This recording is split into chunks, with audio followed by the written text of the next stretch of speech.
Motion to compel! Ugh.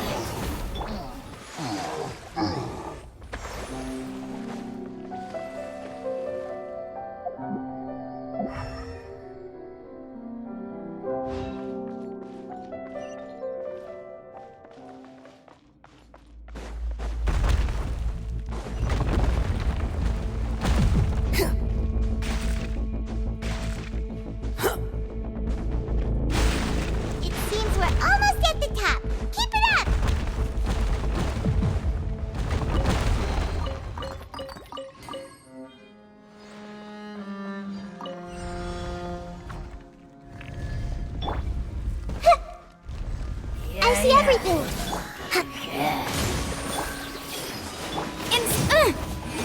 Boom boom!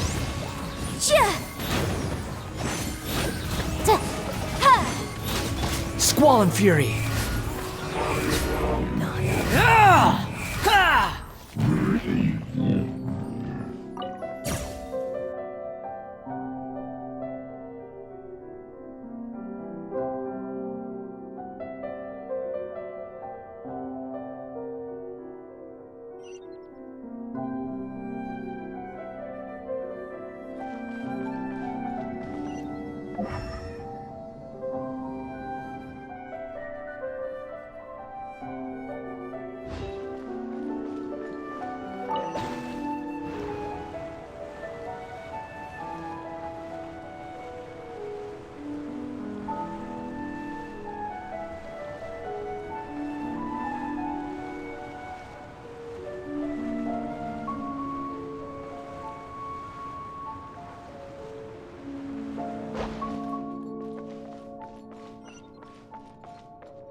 Looks like we've reached the end. This is the place. There should not be any other hidden spaces in the vicinity. The path sure had some twists and turns, but it turns out that this place isn't actually that big.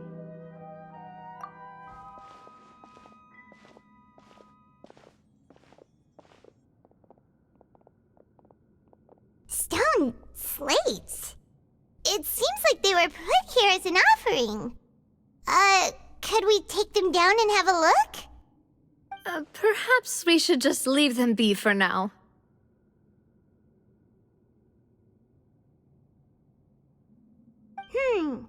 There are 4 locations in total, but only 3 stone slates. The slate that should be in the first empty spot is missing. The surrounding walls also show signs of damage. There's something written below. Let Paimon see. Reason dictates that this nation be destroyed. I shall record the history of its future here in its past. Say what? It feels like someone left these slates and these words here for a purpose. But does he mean that Fontaine should be destroyed? That would fit the circumstances dictated by the prophecy, yes.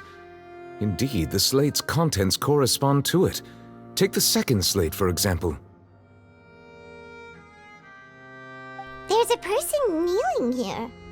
She seems so dedicated. And there's a whole bunch of other people behind her doing the same. She's facing this... what is this? Some kind of island in the sky? And is that Lady Farina in the third image? Did the Hydro Archon fall into the water? And is that a ring of people around her? Paimon doesn't quite get it. Are they all in the water? The fourth image. I know this one. This exactly matches the content of the prophecy. The people will all be dissolved into the waters, and only the Hydro Archon will remain, weeping on her throne.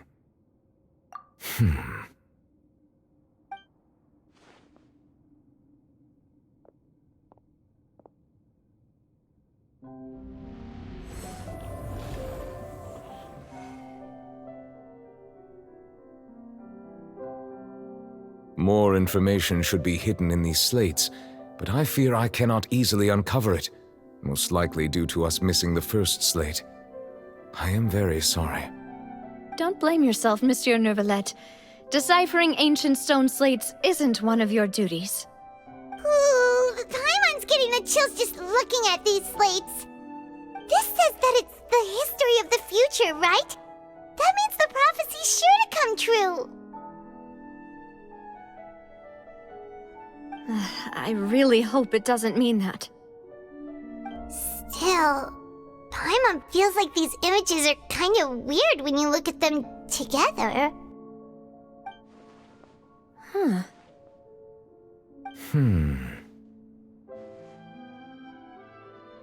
That's right!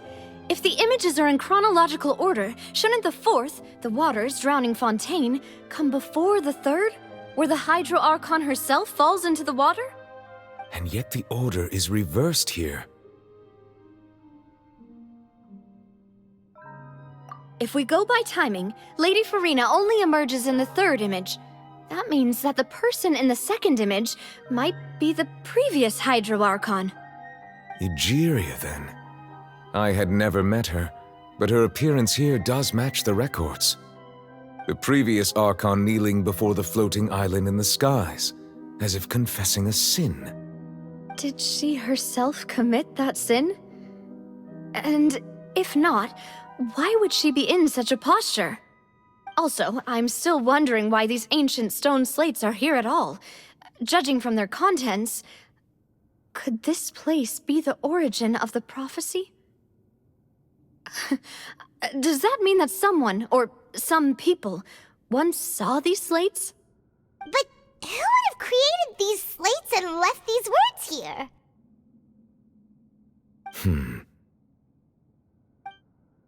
It seems that any further clues will have to come from Farina. In that case, there's no time to lose. There's nothing else to be gained here, so let's head back first. Yeah, we better get somewhere safe for now.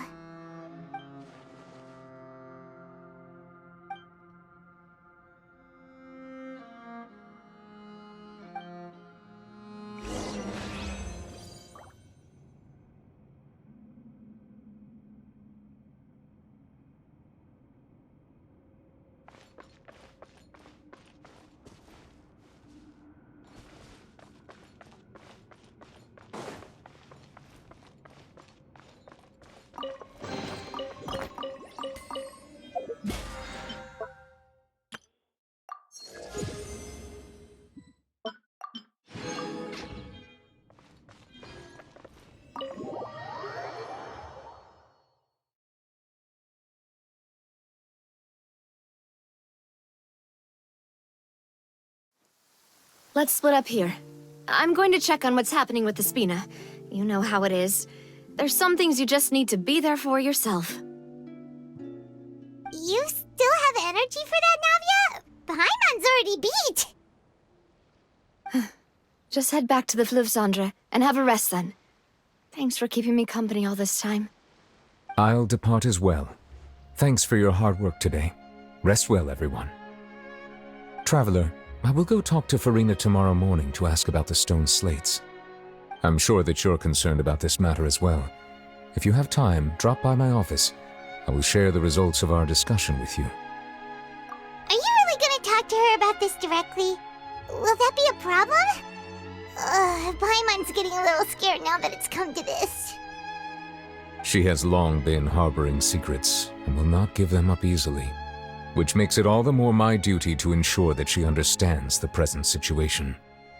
Alright, we'll leave it in your hands then. You're probably the best person to talk to her anyway. I will be carefully considering my words tonight. Traveler, Paimon, our safe house at the Fleuve Cendre is always open to you as ever, so please don't think you're an imposition. All All right. I'll be on my way then.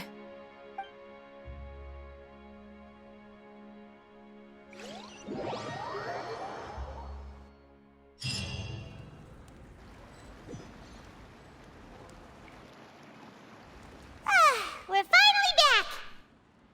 Welcome back. We've got a special menu prepared for you two tonight. Yay! And there's good food too! No, the boss is the best.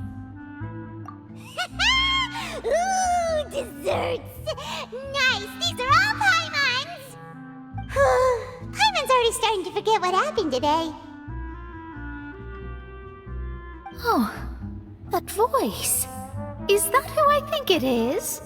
Huh? It's you two.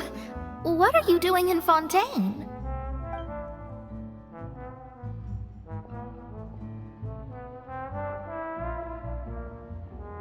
Mona?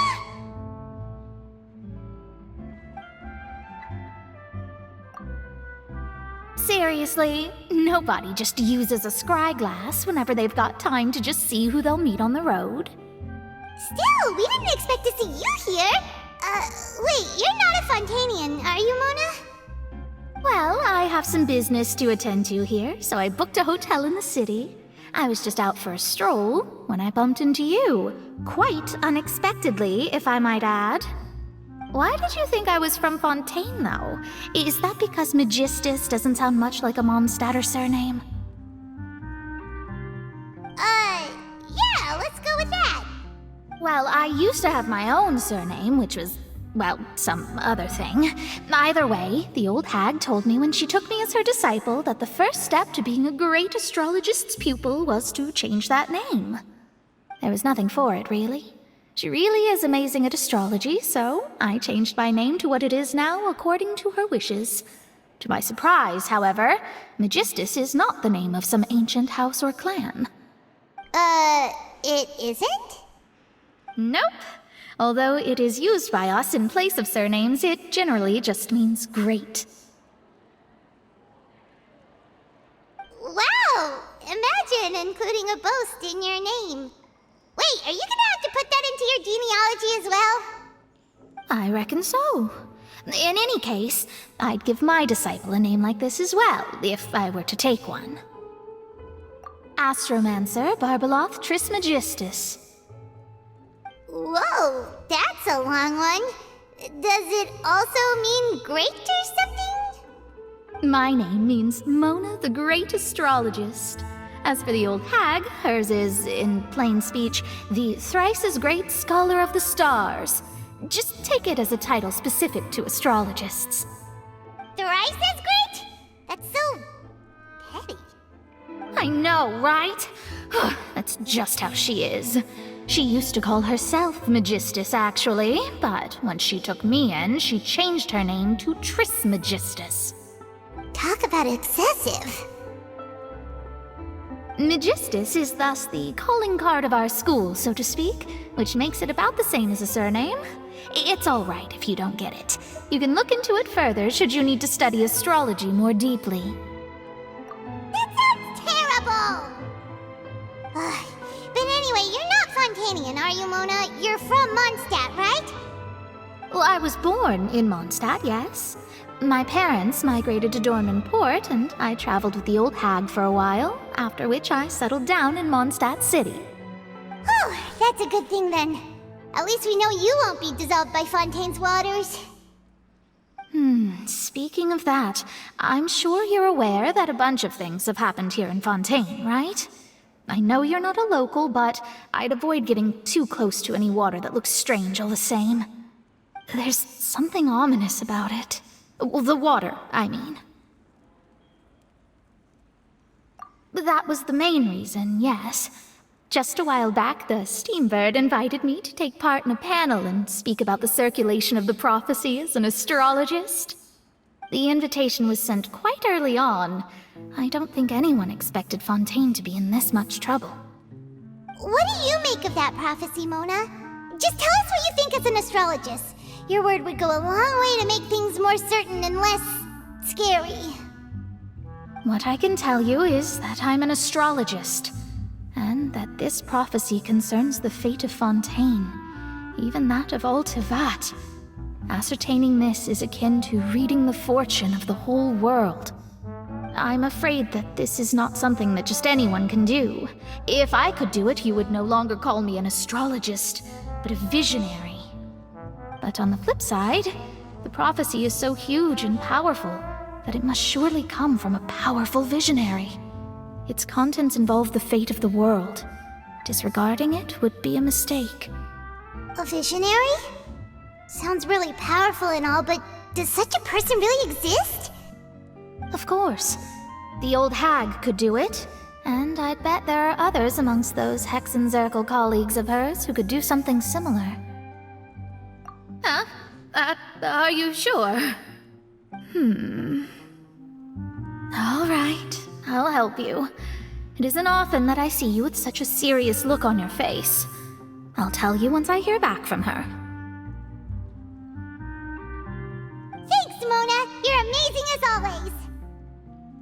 Oh, well, this is something only I can do after all. So yes, your praises are quite welcome. That's the greatest of astrologists for you! Of all the people we know, you know the star's the best! Indeed, indeed. That's the spirit. Oh, sorry. I came to see what all the commotion was about. If there's anything you need, do not hesitate to inform the Spina di Rosula. Oh, whoops. Guess we were getting a little too carried away there. Well, I'll go tend to my own business now. If I receive any news, I'll be sure to come find you two again. And there she goes, quick as rushing water. And here we are with the Spina guy giving us suspicious looks. If Paimon hadn't spoken for you, it'd be you getting all the weird looks. The things Paimon does for you. That's more like it.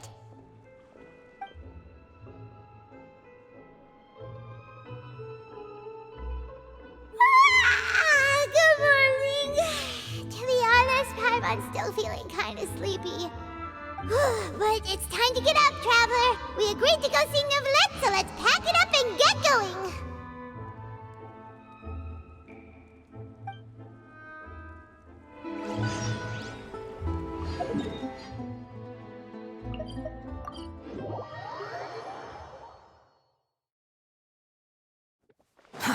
Too slow.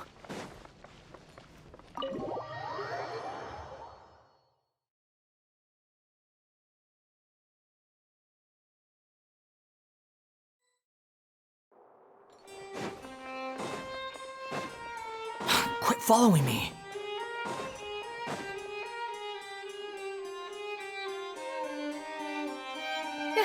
You're here! Finally! Is something wrong? Monsieur Neuvillette and Lady Farina, they seem to have gotten into a dispute. Please go see for yourself.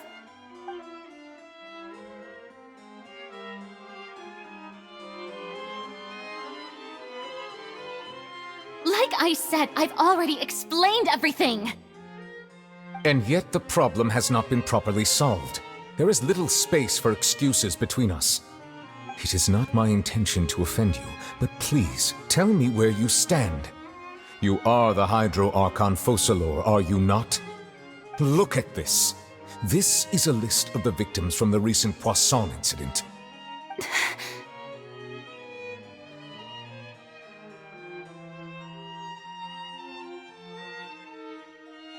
You mean... they're all... We did not arrive in time to avert this disaster, and I will not have it happen again. I will say this once more. You must tell me everything you know. Yesterday, I found 3 stone slates in some ancient ruins near Poisson. Do you know anything about those? Seriously? You're questioning me like this is a court case now. I don't know anything about that. But you found them in some ancient ruins, you say?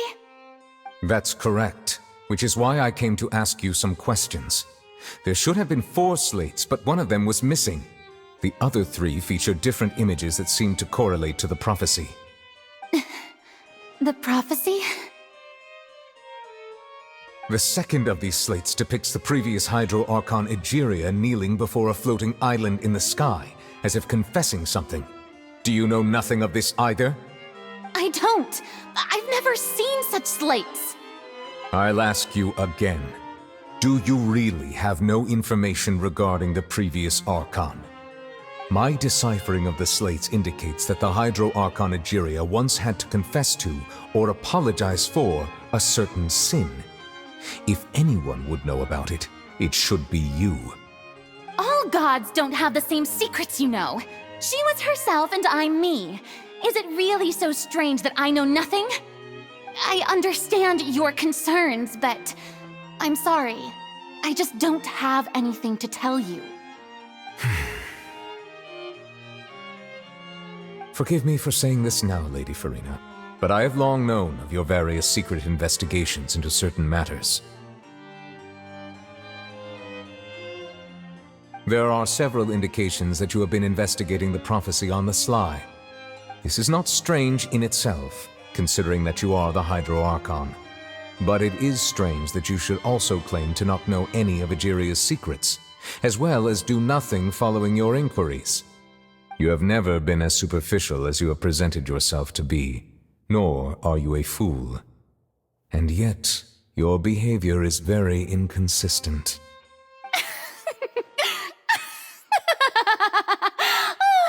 So you've been watching me all this time, have you? I didn't think you were that type. You... Well, since you know about my secret investigations, then you should know I'm actually working to take care of it. There's no point questioning or suspecting me. You're the Eudix, but you're still my subordinate.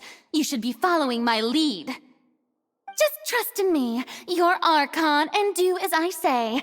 Never mind whether you can truly convince yourself to or not. It'll all turn out fine. That's all I have to say. We do not discuss this matter again.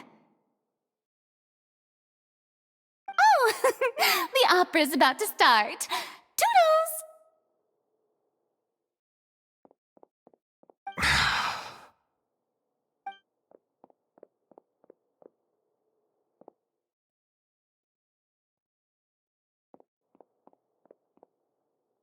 Did Farina not notice us standing by the door? Wonder what's up with her. She was smiling. She didn't seem in the mood to care if we were listening in or not. I assume you've been outside for a while now? Oh, you noticed. Seems Farina didn't even realize we were here. She was in a great panic, though I cannot discern the reason. Our discussion reached impasses time and again, a state of affairs that we cannot allow to continue. Still, I do not understand. Dialogue is the basis for understanding, so why did she keep refusing to engage?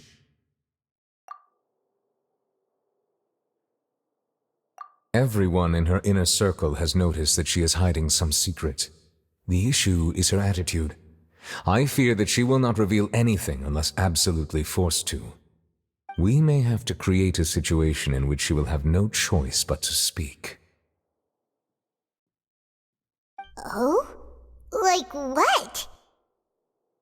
Normally, people will only reveal the truth when standing trial. Perhaps we must have the Hydro Archon experience just such a scenario. But Farina's seen so many trials, and she's really good at dodging questions. How do we make sure that she won't just slip away at the first chance she gets? We will need to consider this thoroughly, join forces with various parties, and then do what we can. If at all possible, I would prefer to recuse myself from this affair, but we must prevent the prophecy from coming to pass. This may be cruel to her, but all Fontaine is in crisis. The information a god possesses is too precious, and so we must take a chance on this. But who will lend us their aid to do such a thing?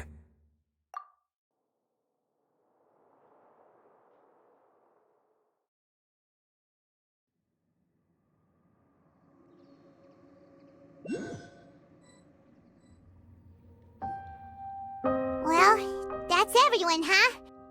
Speaking of which, it was pretty smart of you to think of hiding here. Poisson was just involved in a disaster, so it's presently devoid of people. That naturally makes it the best choice.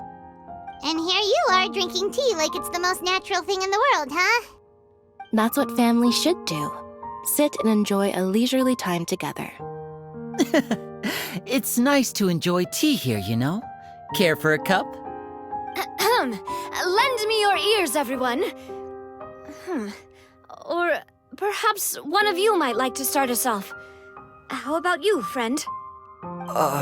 Me? No, I don't think I can. Then, how about you, good sir? I fear that I will cause the mood on this boat to become as somber as it is in court.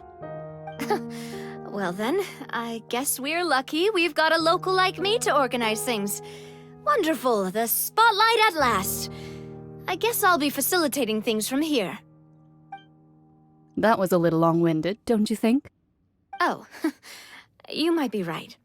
Anyway, to cut to the chase, our friend here, the Traveler, has brought us together to discuss something. As for what that is, well, let's start by saying that we'll be pooling our efforts together to create a series of traps. Oh, how intriguing. Well, it's just an expression, really. One that I just learned from Chlorand, and used on the spot. So, let's invite her to explain in detail. A round of applause, please.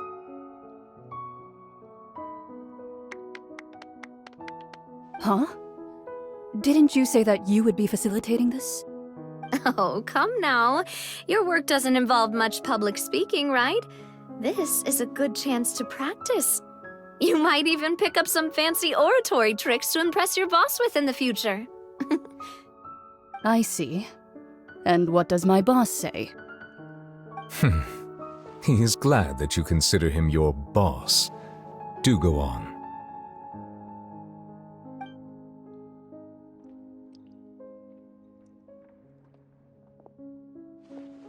In that case, do any of you have experience hunting? Not that I recall. Fremine and I once used a wooden stick in a basket to catch wild rabbits when we were younger. As for Lynette, Oh, right. You were sick that day, weren't you? I've also gone diving to catch some fish before. Does that count? I'm afraid not. You may or may not have heard, but Fontaine once played host to a group known as the Marechaussee Hunters.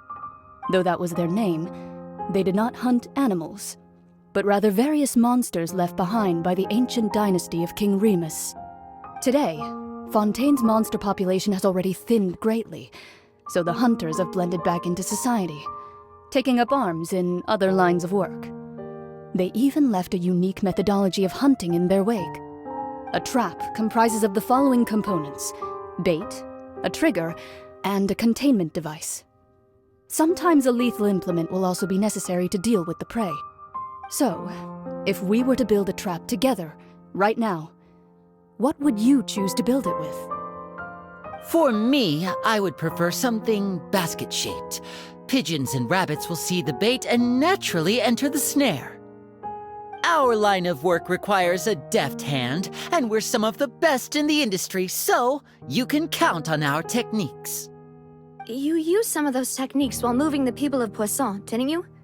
My subordinates mentioned that you even performed some magic for the bawling children. Yes, and I even managed to gather some intelligence in the meantime. I'm quite the multitasker if I do say so myself. I'm afraid I can't claim that as my strong suit. I prefer more stable methods, like placing bait in the water and waiting for the fish to come within reach. That's the kind of method I would count on. Calm and steady. Exactly the kind of person who would catch loads of fish. And I can be their assistant. With discretion, I'm sure. I'd probably use some sort of mechanical animal. Papa once bought me some small clockwork squirrels, mice, and such. When placed in the forest, they can attract others of their kind. I remember that you liked those too, didn't you? I did. And that would be a good way to go about it. If they're realistic enough, animals of the same kind will follow them all the way to the trap. What about you, Monsieur Neuvillette? I fear I do not have any related experience. That makes sense. You usually solve problems directly, without the use of any such tricks. But I do have one more question for you, Monsieur. If we were to create a trap now, how would you design it? I would like for it to be effective, but bring no harm to the prey. A more gentle trap would be ideal. Kind, as always. However, our intention doesn't necessarily change the containment device and the type of implement we need. If we wanted to kill the prey in one strike, we would need a powerful implement. However, that also goes for prey that must be captured and safely contained. Wait, why is that? Only a hunter who's a true expert at subduing their prey can snare it without harming it.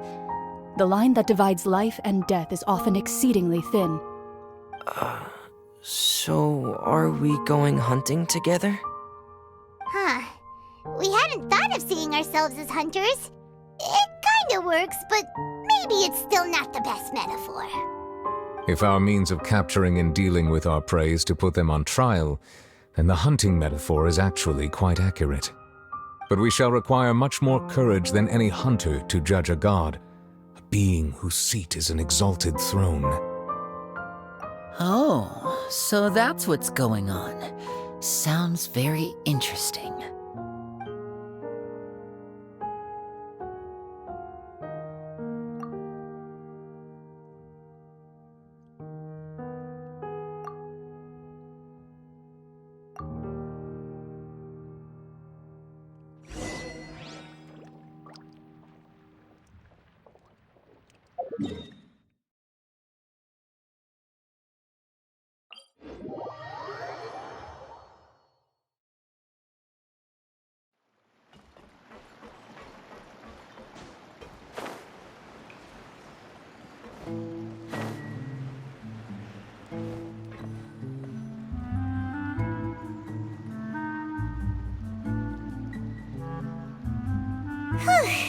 It's been a tough few days, hasn't it?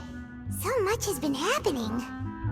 Paimon didn't think the meetings would go on for so long, but everyone seemed pretty fired up, huh? Paimon thought they'd be at least a little frightened. Well, Fremine was, now that Paimon thinks about it, but everyone else just looked a little surprised. Well... It's hard to say. Paimon doesn't have any experience with this sort of thing. But with you around, Paimon sure will do great. After all, you're the most reliable person in the world, aren't you? Did you just pour some tea? Paimon didn't notice you doing that at all. Then what's that? Paimon's never seen that cup before. Don't be frightened. I'm just joining you two for tea. I merely refrained from saying anything till now. Who's that voice? But there's no one here. Aw, have you forgotten me already? Wait, you are familiar. You're the voice we heard from the sky in Sumeru. The voice from the sky, I fear that description is wrong. Though, not completely wrong. You're feeling lost now, just as you were feeling previously. I sensed that confusion and thus came to you. Guiding people is an irresistible hobby of mine, after all. Consider me a passerby, just accepting a commission from my friend's disciple on a whim.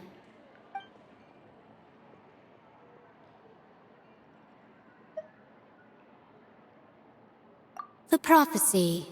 Yes, what has been prophesied will be fulfilled. You may view such things as the history of the future. What? Then is there any way we can stop it? I believe you have witnessed a failed attempt with your own eyes. Can everything in Tevat so easily be changed? Ah, so you've caught on.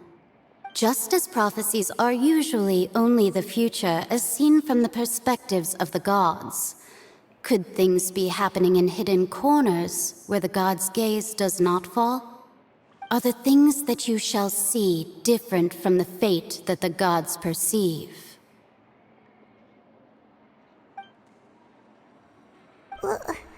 What is she talking about? It all sounds really impressive and important and stuff, but it also sounds kind of scary.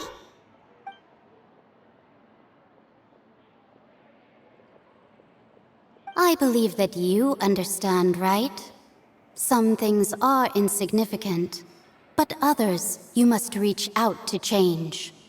Ultimately, fate shall serve as your only guide, no matter what will happen in Tevat's future.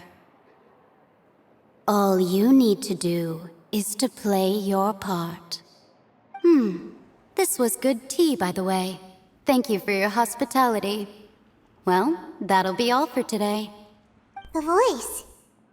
It's gone.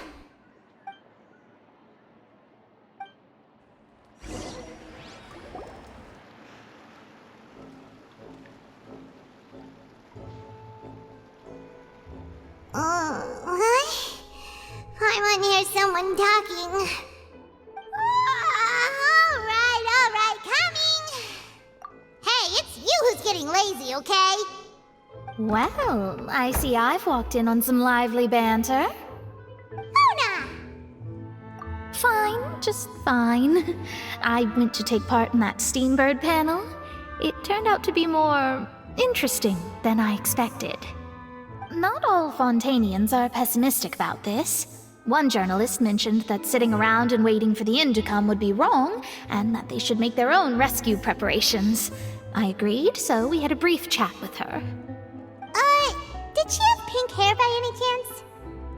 Why, yes! It was Charlotte. You remember her, right? That daredevil journalist? I'm in full support of her view. Prophecies are very important, but how can people allow their lives to be commandeered by just a few words? That's right! Paimon's glad to hear something sensible for once.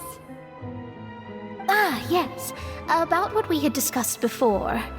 I did try, but I'm afraid I couldn't reach the old hag. I'll try again tonight, but I wouldn't get your hopes up. Huh?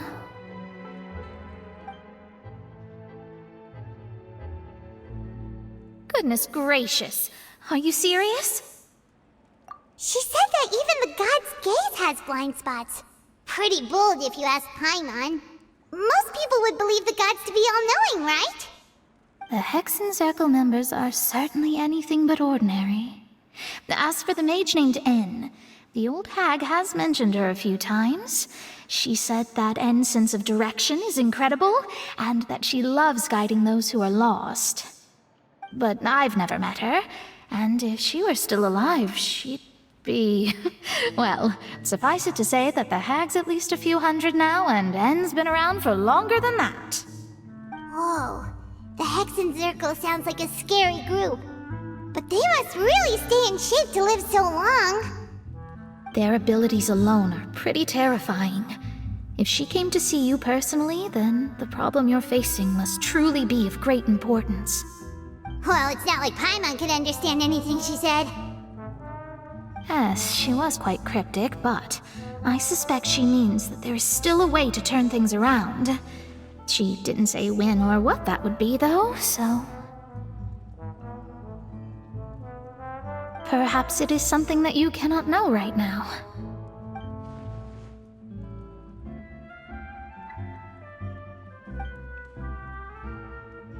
Traveler, Paimon, are you two all right?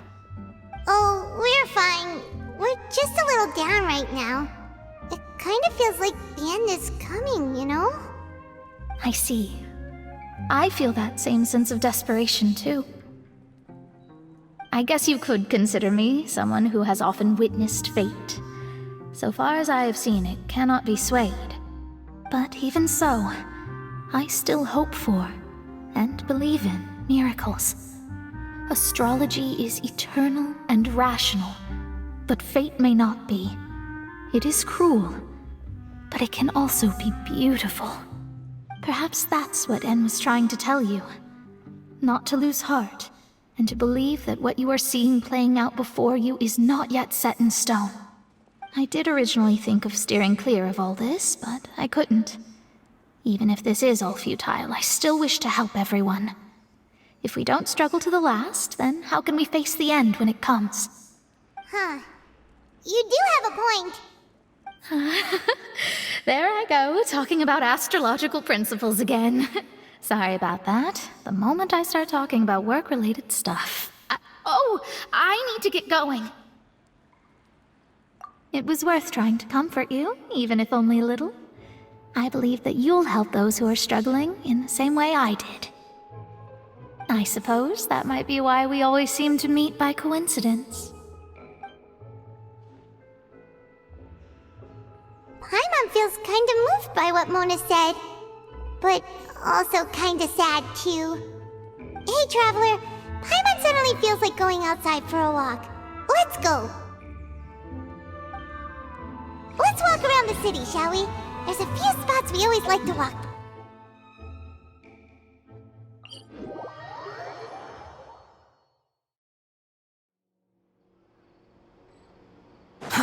Too slow.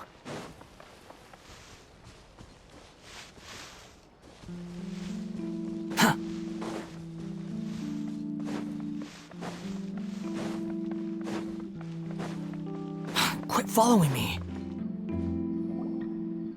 Huh? Our names are written in this newspaper. What's going on? Let Paimon see! The underwater stronghold, the Fortress of Meripede, has continued in its noble autonomy, but that does not mean that others cannot interact with it. My recent attempts to enter the fortress bore little fruit. Huh. Guess Charlotte still hasn't given up on that. Thus, did an Outlander friend become the focus of this report, a blind adventurer with their white fairy legends trailing in their wake. It is said that this mysterious traveler once visited the underwater fortress. So while the fortress's interior remains a mystery behind closed doors, do not fear, for the tales of the traveler contain surprises in spades. Journalist Charlotte's biggest scoop yet, the Traveler's Trail, World Walker. Huh. Charlotte took so many awesome photos of us and we never even noticed her. She hasn't been able to get a hold of anything at the fortress, so since we're easier to find, she's using us as the subject matter instead? Ugh, seriously? Well, fine. Those headlines and photos do look cool, so Paimon will forgive her this time.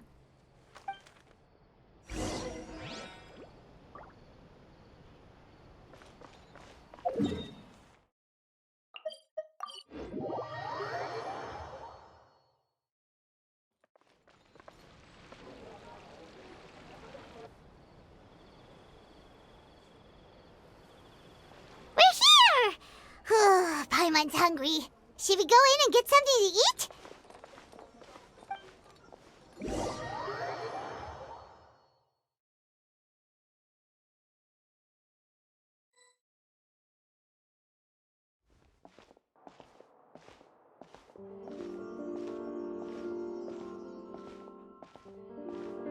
Hey, quick! Look! That's the limited edition only 16 slices a day cake! It was so delicious the last time we tried it! Despite the tense situation we were in, let's give it another go! Paimon's sure it'll be great! One slice of cake, please. Someone showed up after all! Oh, wait, you're the one from the Palais Mermonia. Oh, are you here to buy cake too? It seems Monsieur Neuvillette was right. You really can eat. Wait, did he really say something like that? That's right. Even he has his own preferences when it comes to food. As for me, I love the cake and coffee here. Do you come here often? Usually every day. Every day? It's part of my daily schedule, apart from work. I shall have my cake and coffee. Then what if someone told you one day that this place would be closing soon, and you wouldn't get to eat cake here anymore? What would you think? But why would it close? Well, Paimon doesn't know either, but maybe the waters will rise tomorrow. You know, like in the prophecy. Oh, the prophecy. To be honest, I haven't paid much attention to that. No, still, even if there'd be no more cake tomorrow, that wouldn't keep me from having some today. No, it's the same for eating in general. You might not be able to eat tomorrow, but if you can do so today, then you should carry on. That's what people call living, you know. Huh. Don't be sad. Excuse me, could I have 2 more slices of cake to go? These 2 slices are for you. Sijuin said that this kind of expression you're making is what humans call being sad. Oh, you know Sijuin? I sure do. She was born before me, and she sometimes comes to the surface to teach. She said that humans are creatures that are saddened easily, yes, and you can only lift their spirits by feeding them delicious food. So please try the cakes here. I've got something else to do, so I'll be going now. You two try to stay in a good mood after eating, all right? Bye.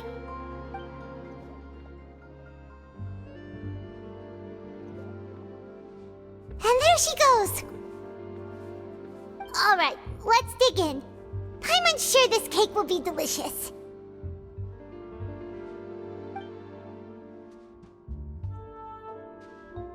It's more delicious than last time, and the flavor gets even better with a sip of tea. It sure would be nice if we could come again tomorrow. Sure would be nice if we could always eat delicious food here.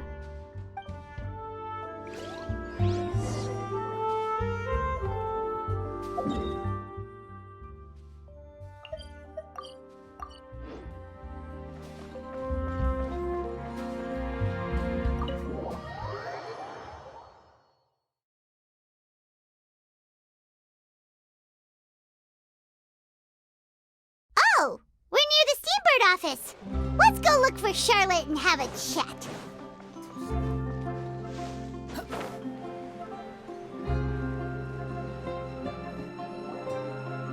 Wow! If it isn't the Traveler and Paimon! Oh, have you seen the article I wrote about you? Ha! You've got some nerve! You just used us to make some quick mora! Oh, you needn't worry about that. I heard that you were in Poisson some time back, so I sent you a letter to discuss just that. It appears you didn't receive it, though. It's all right, though. I've set aside the amount intended for you. I've even set the table with some food. Really?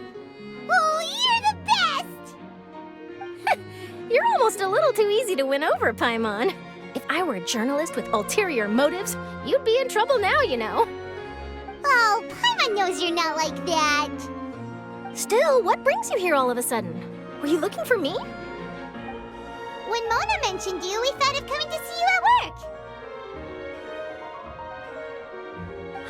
I see. It seems you've already bumped into Mona here in Fontaine. So she mentioned me? What did she say? She said that you're a real daredevil of a journalist. Nice. In which case, can this daredevil journalist dare to request an exclusive interview with the legendary Traveler and Paimon? Huh? So your article in the paper today doesn't count? Oh, of course it doesn't. That was more like live photography. What I'd like to do is dive deeper and ask you to talk about the things you've seen and experienced. Yeah, are we even qualified enough? Why not? If I say you're worth an interview, then you're worth it. But not right now, of course. I'll need a few days to prepare.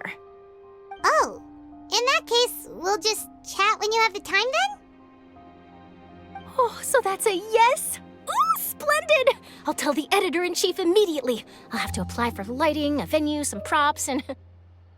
Whew, so much to get done now. Talk to you later. Wait, Charlotte, Paimon's still got a question for you. And what's that? If, just for example, Fontaine were to be flooded tomorrow, what would you do today? Huh. That's the prophecy you're talking about, isn't it? I mean, I do hear about it often, but I've never once thought that the day could be tomorrow. If you're seriously asking, then I might try and think of a way to leave Fontaine. Oh, but I'm still a journalist first and foremost. That means I have a duty to be reporting from the scene. And secondly, I wouldn't forsake my homeland that easily. From what I've seen, most people don't know what they'd do should the worst come to pass. In truth, it might be better just to behave like normal rather than worry over such an end. So in all likelihood, I'd probably still be prepping at the office for that interview of ours. I know what you're thinking. That sounds a bit sad, but I've always believed that it's best to do what you enjoy. Just think about it. If this nation really were to be suddenly destroyed tomorrow, but I still successfully finish an exclusive interview with a truly unique person, then the story I would wind up writing would truly be timeless. And then do you know what I'd do? Well, I'd write that story, send it for printing, and use messenger pigeons to get copies out to the various nations as soon as possible. I'm not a dreamer, nor am I a workaholic, but I do love my job, and I'd be proud of leaving such an article behind. I guess you could say that I was born to be a journalist. But anyway, that's my answer. And on that note, I'll get back to my preparations. That's so nice. All of a sudden, Paimon actually kinda envies her. Anyway, let's go and take a look at the sea, shall we?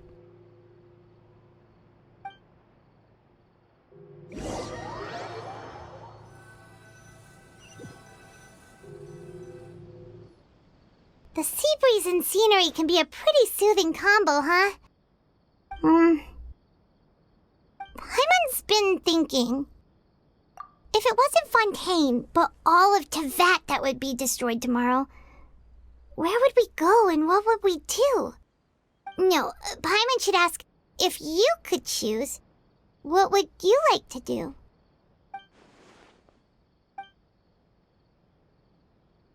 We've always been moving to the next destination, so we haven't spent much time thinking about these kinds of things. We didn't have to either, with us always being on the road and whatnot. You mean, still traveling? Huh. Wait, isn't that what we've always been doing?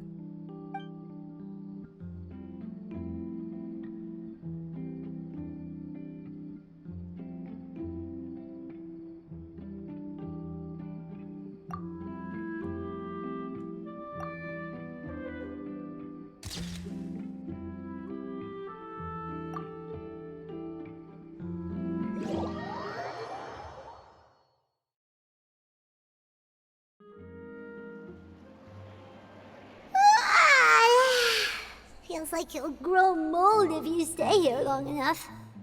But it's still better than the Fortress of Mirapede, that's for sure.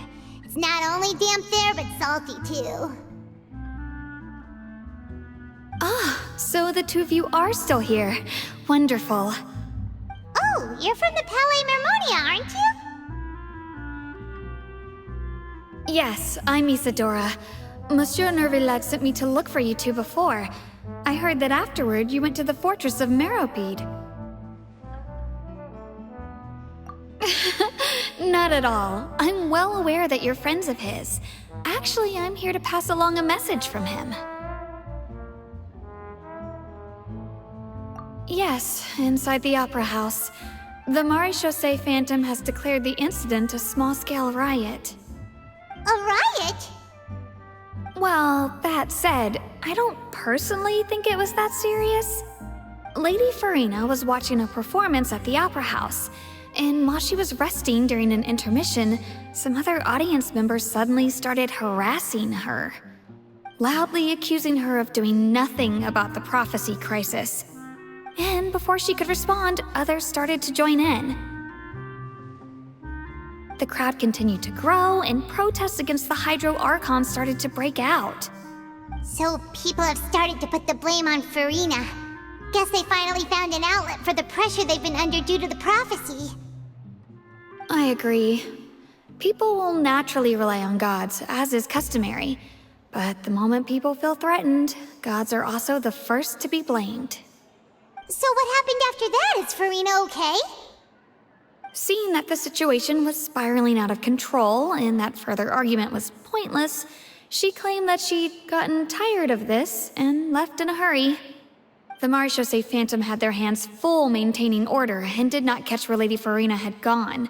Only when things had stabilized did we realize that she had gone missing. So, you mean she's still missing? That's right. The Marechaussee has dispatched many people to search for her, but we don't have any leads yet. That said, I don't think there's much to worry about. She is a god after all. Even if she were to fall into the hands of rioters, what could ordinary people do to her? Good.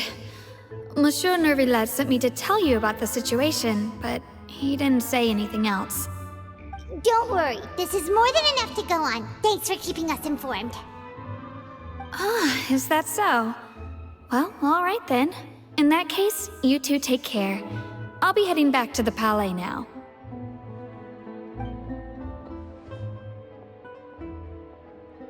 Well, sounds like we should hurry over to Poisson then. If we know Farina, she won't try to fix things in this situation. Instead, she'll look for a place to wait out the heat. And, as we also know, she may be loud and dramatic, but she doesn't have a heart of stone. When Nervillette was talking to her in the Palais Mermonia, and she heard about Poisson, she couldn't hide her sadness and remorse. It would be hard for her to ignore being accused by the public today. Paimon thinks Farina's probably taken the opportunity to slip away to Poisson and try to relieve the sense of guilt that she's feeling. Huh! Well, what do you think? Paimon knows the answer, of course, but Paimon can do the analysis to back it up, too. Cool, huh? In that case, there's not a moment to lose.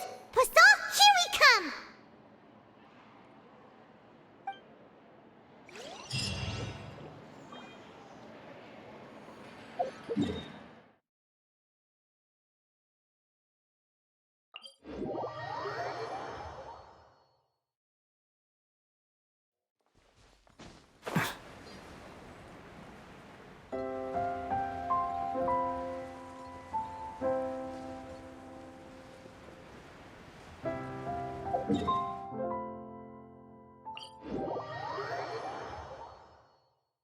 This place looks deserted. Guess all the survivors must have evacuated already. All that's left here are signs of devastation. Could Farina really be here? Let's try to find her as soon as possible.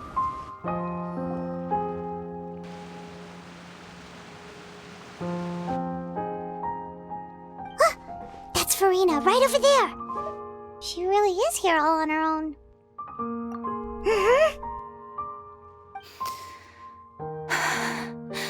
Should I just give up? This is all meaningless. What was meant to happen did happen after all. Everyone's dead. I'm sorry. I'm so sorry. Give up, Farina. There's no point in holding out. I'm sorry. But what can I even do other than to repeat meaningless apologies over and over? Who's that? Don't worry, Farina. It's just us.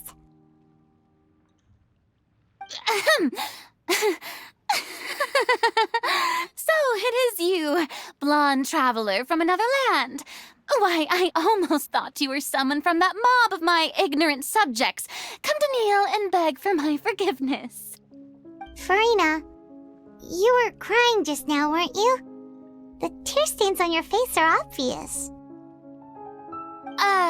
What do you mean, tear stains? Oh, I remember. The show at the Opera House earlier this morning was so moving.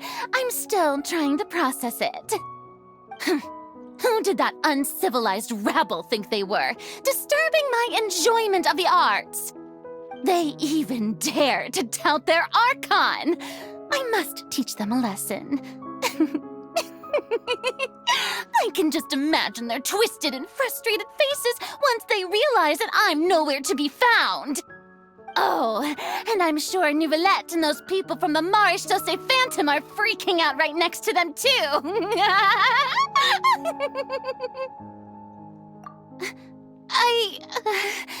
Of course not. Hey, there she is! The Hydro Archon's over there! Quick, after her!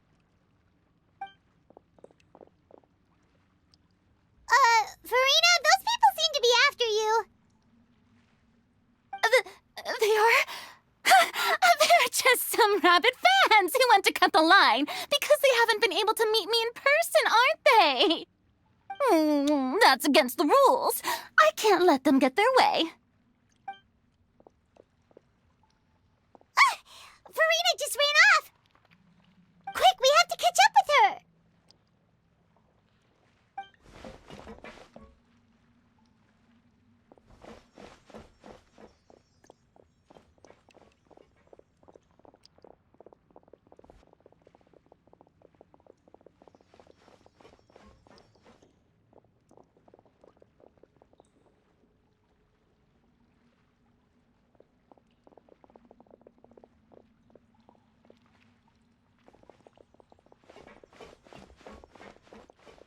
This should be the place, right? Hey, Farina! There's a good hiding spot over here. Quick, come to Paimon before the rest of them catch up to you. What is this place? Hurry, they're almost here! Fine. I suppose haste is warranted. Lead the way.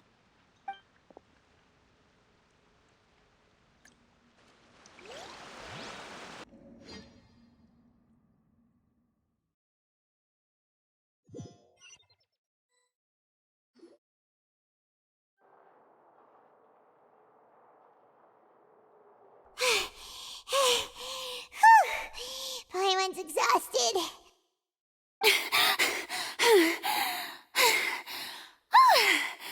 I'm so tired.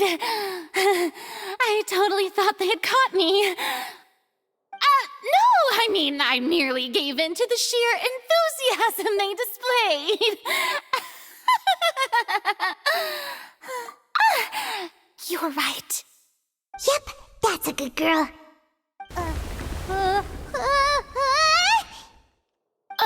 What's happening? The ground's shaking. Is it an earthquake? Yeah, a quake of this kind preceded the flooding in Poisson, didn't it? It can't be. It's happening again. Well, there's no need to worry too much about that. Nouvellette's made some emergency plans, so the evacuation should go a lot smoother this time. Yeah, I hope you're right. But the people of Poisson, they've already...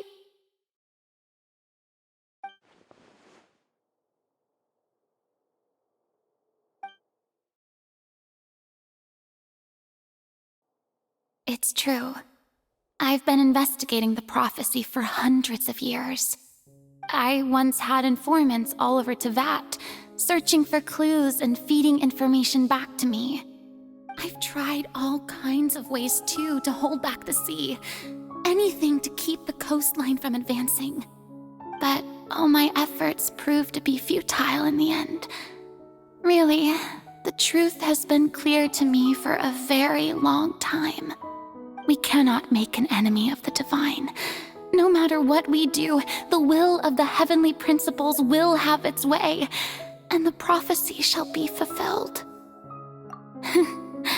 Give up. I do love the sound of that phrase. It would mean finally coming to terms with fate, but also for me to finally be free. Indeed, I thought about giving up so many times, especially after we almost lost Poisson. Fate is really unreasonable, isn't it? It has no heart and obeys no rules. The prophecy has only just started to come true, and so many people have already lost their lives. But just now, it all became clear to me. I still don't have the right to come to terms with fate on behalf of everyone else. As long as the final moment hasn't come, it's still not too late. Don't worry. I will keep hope alive for everyone until the very end. Well, that's enough for now. I got the impulse to play the stricken maiden, but honestly, considering my rank and station, that wasn't a good fit at all. Don't take any of what I just said seriously. How could I possibly let Fontaine fall to the whims of trivial prophecy? Come on! Paimon could have sworn you were actually being honest just now.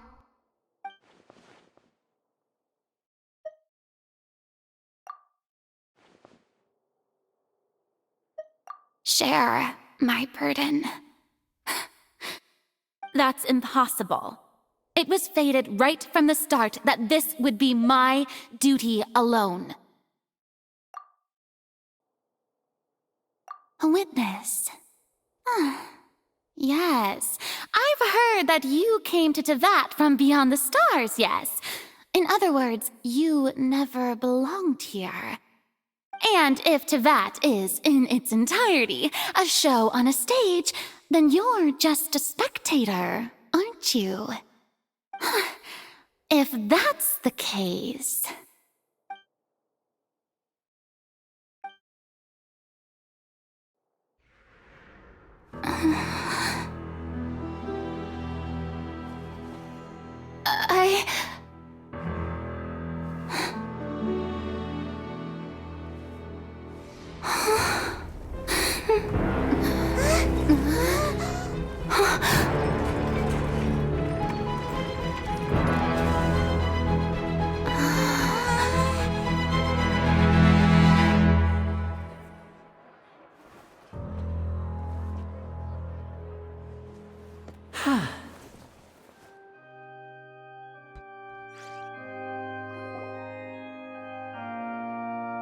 Ladies and gentlemen, this concludes my opening performance. Now, without further ado, we may proceed to the trial of our god. So this is what it is. Yes, you deserve praise for the effort you took to raise the dramatic stakes. Do not forget, however, that I am Focalor, the god of justice, the embodiment of justice itself. Does it not strike you as even the least bit absurd to bring the very concept of justice to trial? May I interpret these words as your refusal to stand trial? In that case, you will have the opportunity to defend your honor through a duel. You would draw your blade against a god?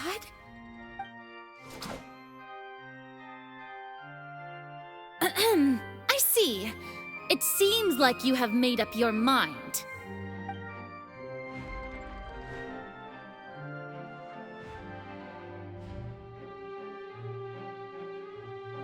Paimon can't believe it. She just surrendered. What the heck is going on? Did I just see an Archon surrender to a human? Wow, how utterly humiliating. Lady Farina, what is the meaning of this? Shh! It would seem that there has been a misunderstanding. To be clear, the raising of both hands is not always an indication of surrender. Looking for excuses again, huh? I raised my hands just now to indicate my acceptance of the trial. No duel shall be necessary. I will admit that I've been running away for a long time. I'm sorry, everyone. I was unable to protect the people of Poisson. It is my duty to stand trial for my crimes. You are not the only ones to be disappointed in me. I, too, am exceedingly disappointed in myself. But now, it is time for the Hydro Archon to show you her courage and resolve. I, Farina, will use this trial to show the world the true meaning of justice! This time, I will protect you. Applaud and rejoice! One of the most outrageous and fantastical arcs known to the opera epiclese is now unfolding before your eyes. Mark my words, this shall be one of the most exhilarating and brilliant shows ever to grace the stage of Fontaine! The trial of the Hydro Archon, Focalor, will now begin! Woohoo! Oh, now we're making history! Why does it feel like Farina just took over the whole thing? Like, come on! Didn't she just get forced to stand trial for her crimes? Also, even though she's still acting super dramatic, she is taking this seriously this time, right? All right, then. Who will be my opponent in this trial? The court asks the prosecutor to please take the stand. Is that so? Very well. Then please speak, witness of Tivat, my accuser and fated opponent.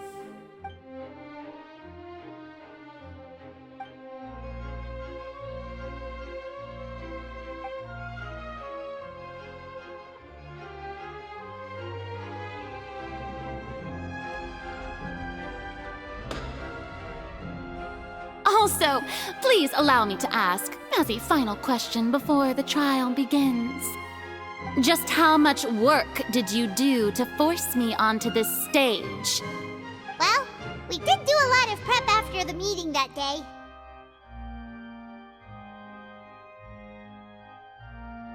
I can go over the tasks assigned to the Spina di Rosula, since they were rather straightforward and easy. Navia, the president of the Spina di Rosula. Most of the people who participated in the disturbance this morning were my subordinates.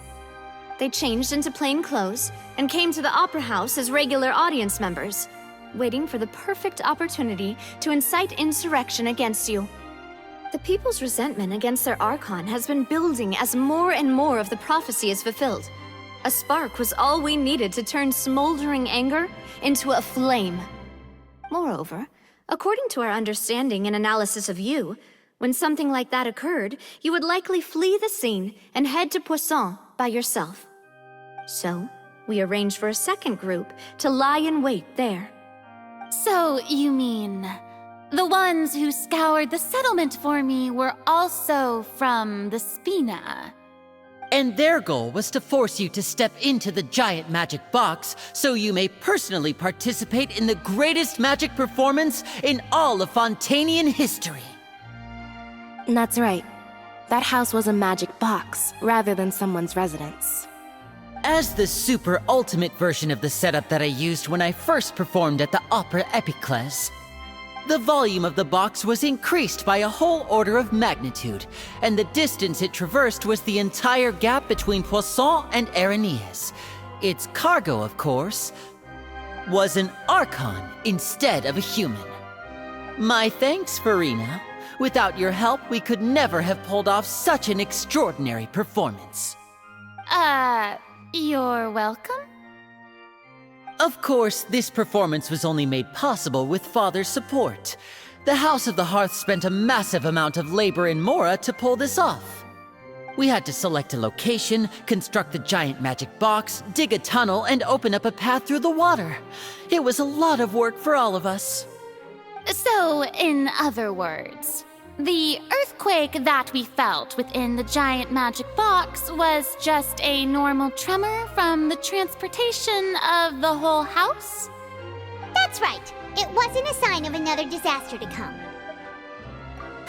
Then then, I can guess Nervilette and Cloran's parts. You gathered a crowd, prepared a stage, and made sure that the champion duelist would be immediately ready for a fight. Also that as soon as I appeared on the stage, the trial may commence without a hitch. Am I right? Yes, that is correct. Well, Clorand, I must commend you for your courage. Only the most outstanding champion duelist in all of Fontaine would accept a duel with an Archon without flinching. Thank you.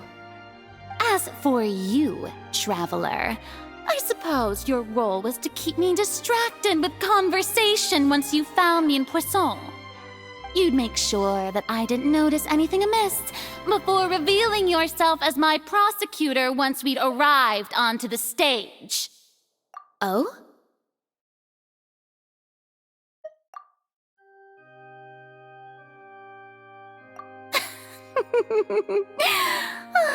Is that so? Then I suppose I must have missed my final chance. It's fine. It matters not. What's done is done. The stage is already set, so there's no reason to disappoint the audience. Let's see this trial through to the very end.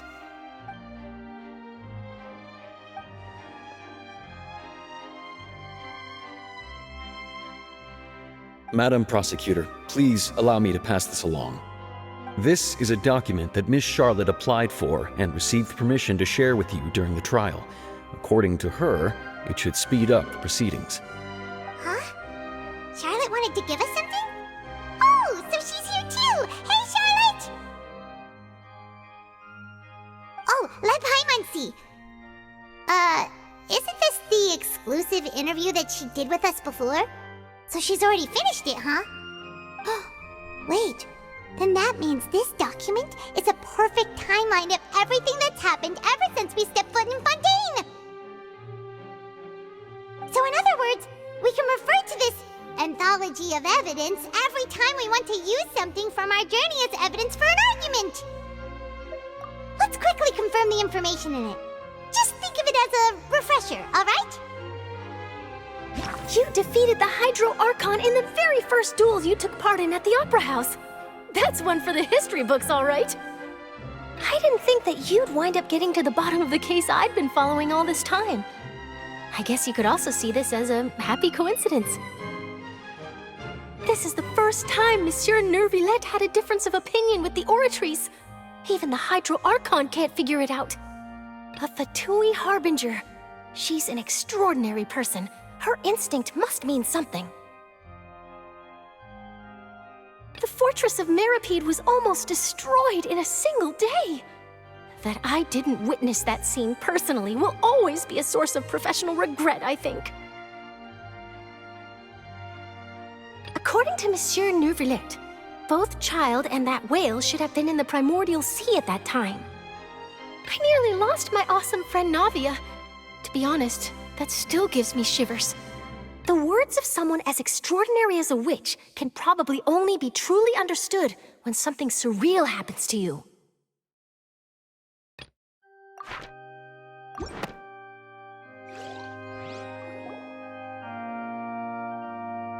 The prosecution and the defense are both in position. The trial shall now begin. Oh, come on, Nervilette. There's no need to repeat all the unimportant legalese. Just fast forward to the part where the prosecution lays out my offenses. As the defendant and the lead actress of this performance, I still haven't even been informed of my supposed guilt in all of this. Of course, it is only natural for humans to struggle to understand the actions of a god. However, you will need more than that to convict me of a crime. That's true, but my charge here is unrelated to your conduct as an Archon. Instead, I would like to charge you as a fraud who's never been the Archon in the first place. Wait, what was that? Lady Farina's a fraud? Hey, I came here thinking that we were going to try the Hydro Archon for forsaking her duty, but did I hear that right? She's not our Archon at all? Charge accepted. Lady Farina, do you plead guilty to the charge?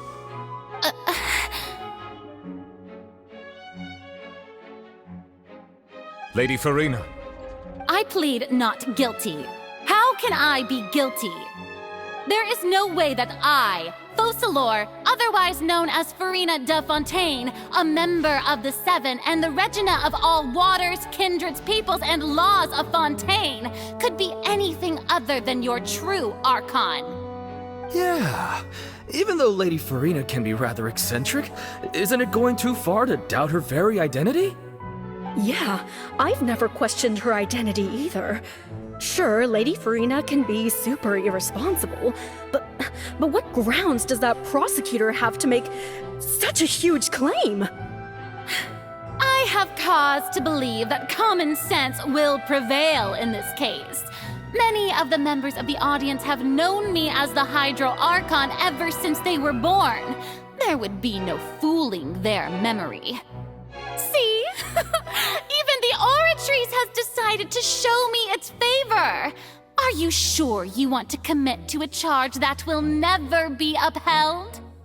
If you wish to drop the case, I can promise you as the God of Justice that you will not have to face trial for making a false accusation. We will treat everything that's happened as a dramatic spectacle and move on with our lives. What do you say to that? Huh. An argument with near impossible odds, huh? We have to not only refute Farina's claims, but also overturn the long-held beliefs of the people. Well, I tried to give you the chance to surrender. If you must persist, then let me ask. If you believe I'm not the Archon, then what manner of being do you think I am? And if I was not the Archon, then how did I manage to live for over 500 years?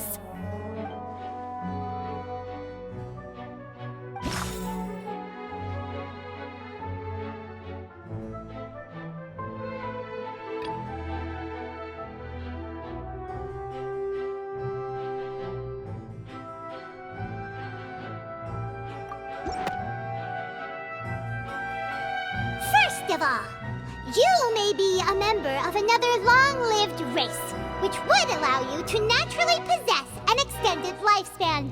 And second of all, even if that wasn't the case, there could be other ways to extend your life. Who gave you that idea? Was it the knave? You'd sink so low as to use a harbinger's words against me. A curse?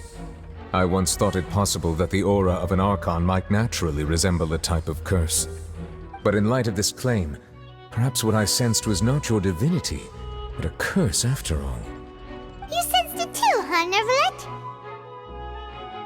Lady Farina is actually a human? Well, it is true that it's extremely difficult to tell humans and gods apart just by looking at them. It's not impossible.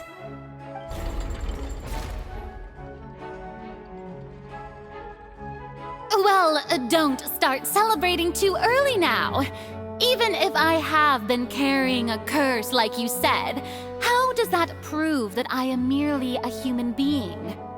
Besides, everyone knows that the main difference between a human and a god is the possession of authority. Gods can do what humans cannot. That's why they're worshipped as gods. For centuries, manifestations of my authority have served the nation of Fontaine. One need only to turn their eyes towards the Oratrice Mécanique d'Analyse Cardinal in this very opera house, or consider the endemnidium that is used in every aspect of life.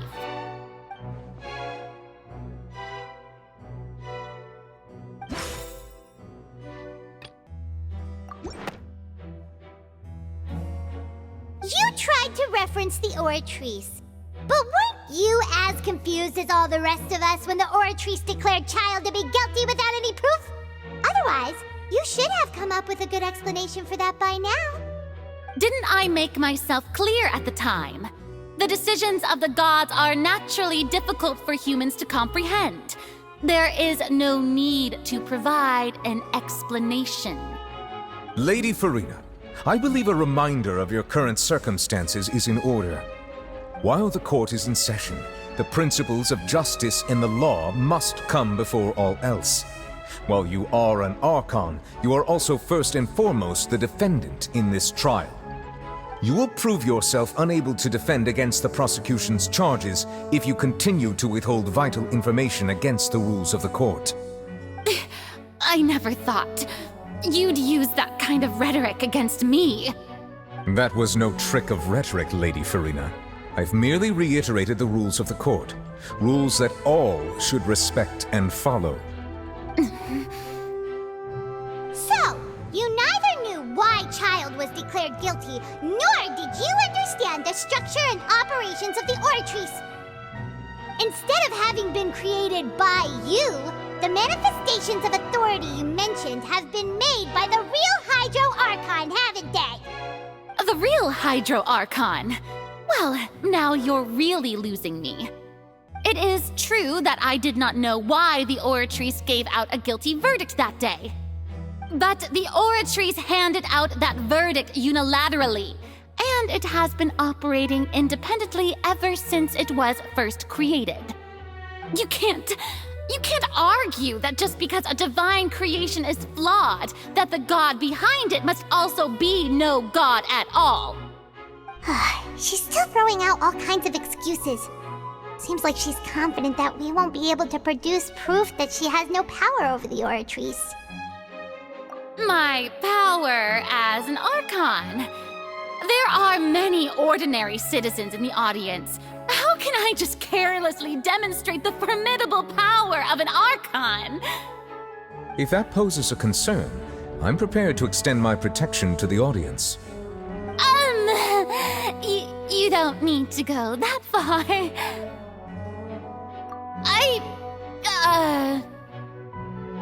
Aren't you the Hydro Archon?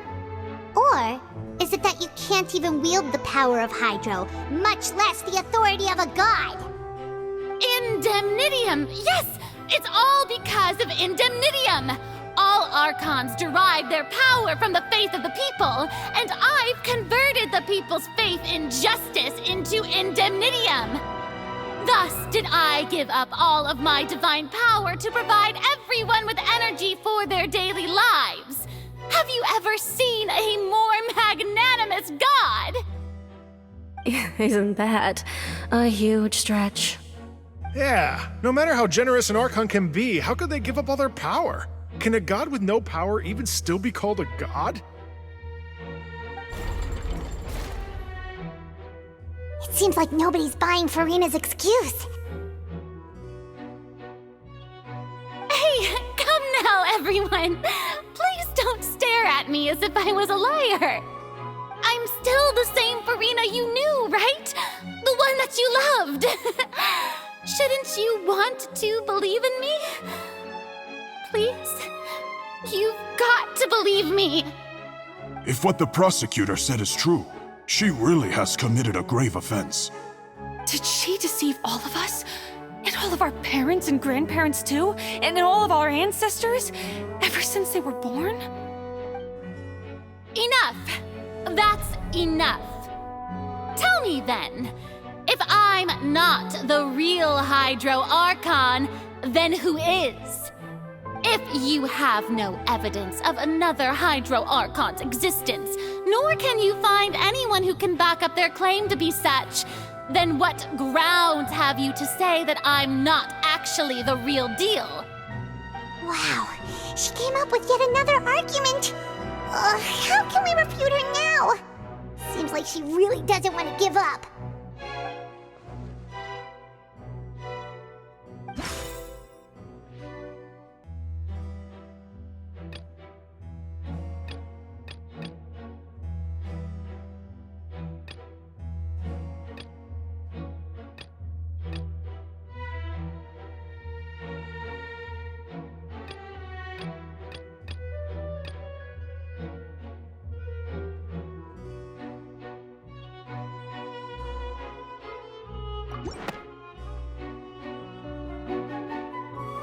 It has been established that all Fontanians can dissolve in water from the primordial sea.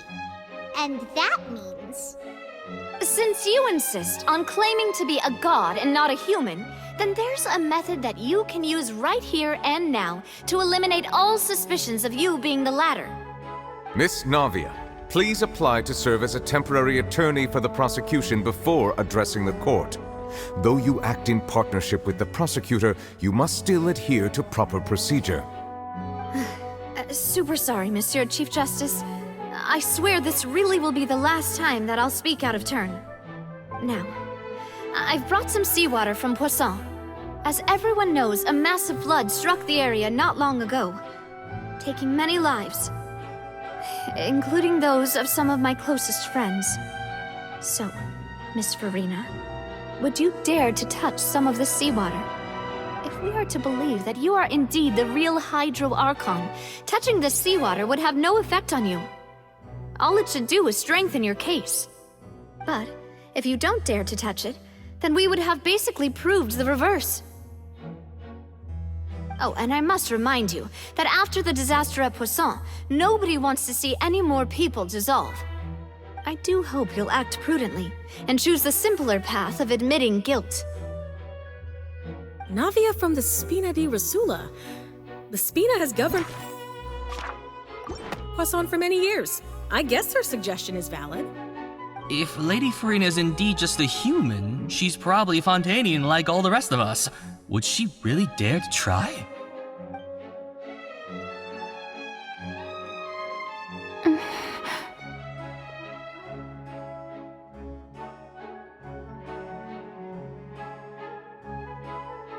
Lady Farina, this test has been unilaterally proposed by the prosecution.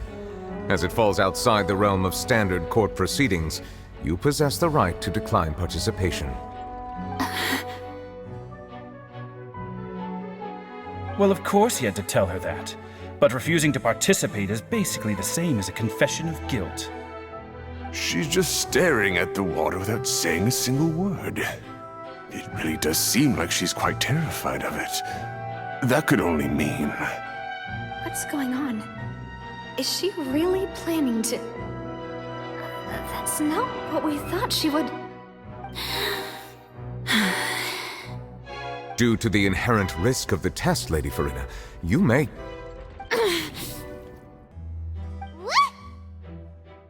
Hey!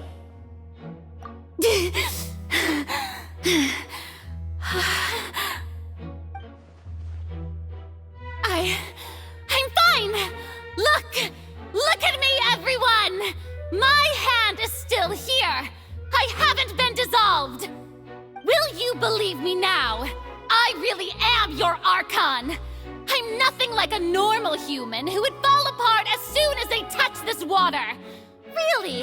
Was this not the most obvious thing in the world? Miss Siegewing? If you are present, Miss Siegewing, please come forward and attend to the defendant. Siegewing? Don't be nervous. It'll just take a few seconds. Let me see. That should be enough. Please announce the results of your evaluation to the court, Miss Siegewing. As everyone doubtlessly saw, Miss Farina was displaying symptoms of hyperventilation and flushed skin. These indicate that she was experiencing the adverse effects of exposure to primordial seawater. The extent to which she was affected is the same as other humans when exposed to primordial seawater of a similar concentration. Thank you, Miss Siegewing. Lady Farina, you may return to the defendant's stand. Oh wait, what did she just say? I didn't get dissolved! Shouldn't that be enough to prove my innocence? Well, considering your tendency to run from your problems, we did originally prepare a direct sample of the seawater around Poisson. However, after extensive discussion, we exchanged it for a sample that is not concentrated enough to dissolve an actual human. After all, on the off chance that something entirely unexpected might occur, we don't want anyone else to lose their life to the sea. Yeah, so hard for Farina's life, you secured a low-concentration sample and asked the head nurse to serve as an expert witness. It's a great thing that the direct sample wasn't actually used. Farina could have... I can't believe... you...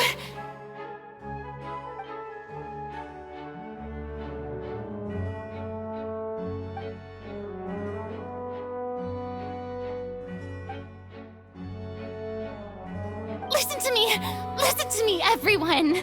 Please don't give me such cold and disdainful looks! What happened just now didn't prove a single thing! Think about it! How can you conclusively prove that an Archon can't also be affected by the primordial seawater? Also, if I was really just a human, why would I dare to just put my hand in that kind of water?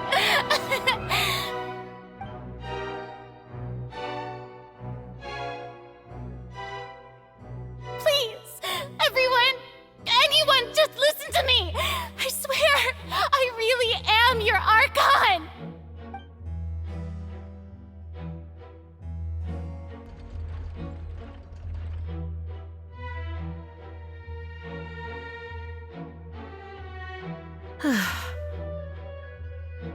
I don't think anything she says at this point will sway anyone. The odds are just too stacked against her now. With all the things that have been said, Paimon doesn't think there's any way left for Farina to win. I believe the time for arguments and presentation of evidence has come to an end.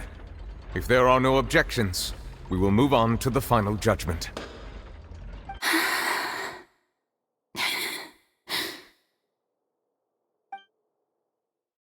I don't think anything she says at this point will sway her. She's too stacked against her now.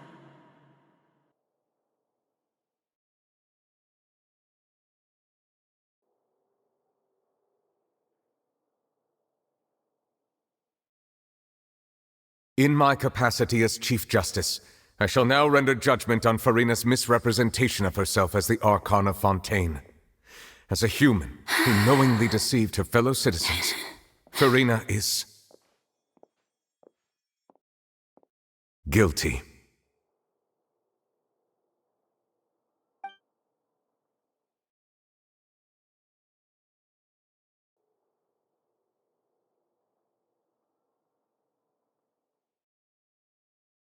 We shall now turn to the Oratrice Mécanique d'Analyse Cardinale to render the final verdict on the charges.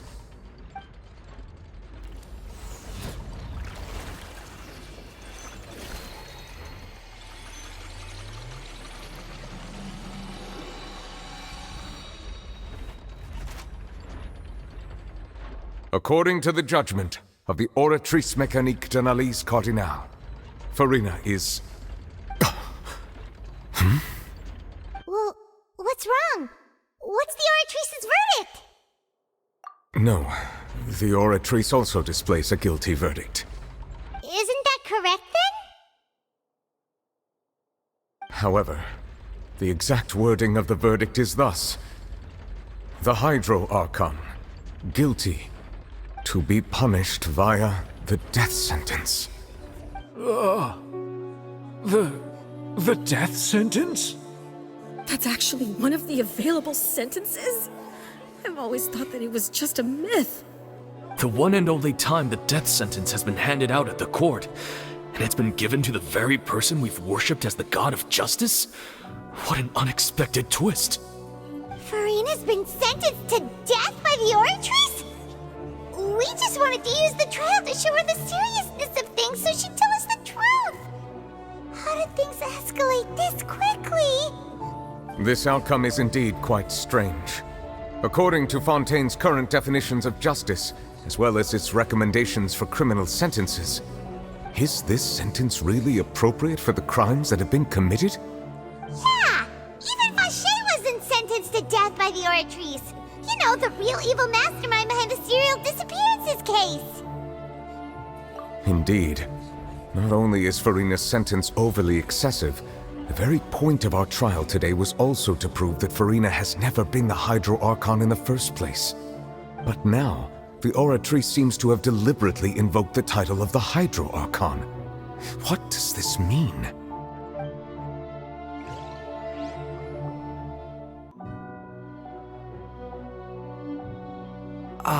Excuse me, if I may interrupt. Is the trial still going? Fremine! You finally made it.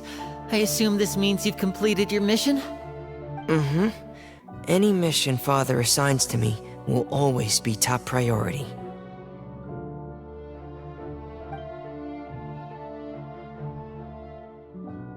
Is that the first prophecy slate? Huh. So the knave privately arranged for Fremine to try and find the missing slate. I looked everywhere and finally found it at the bottom of the sea. It took me a long time to get around some dangerous stretches of water. But has the trial already concluded? Then doesn't that mean I've come too late? Oh no. Father will be disappointed in me. Thank you for your hard work, Mr. Fremine. Please allow me to review the record left on the slate. Traveler, I believe that you have already seen the other existing slates, and would like you to come here and confirm their contents.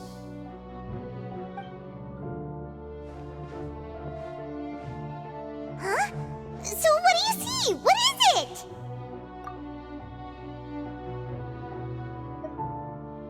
I believe I've now made sense of the Hydro Archon's crime. It has to do with Fontaine's lost history. Huh? Isn't the Hydro Archon just guilty of deceiving her people? Oh, wait, no, that's Farina, and we've already proven that she's not the Hydro Archon. So when you say Hydro Archon, do you mean the real Hydro Archon we've been kinda talking about? In truth, everything that you've encountered in Fontaine up until this point can be traced back to the contents of these stone slates. However, I'm uncertain as to how much sense they currently make to you. Okay, let's try to recall the contents of the other 3 stone slates. Paimon will do her best to help you remember.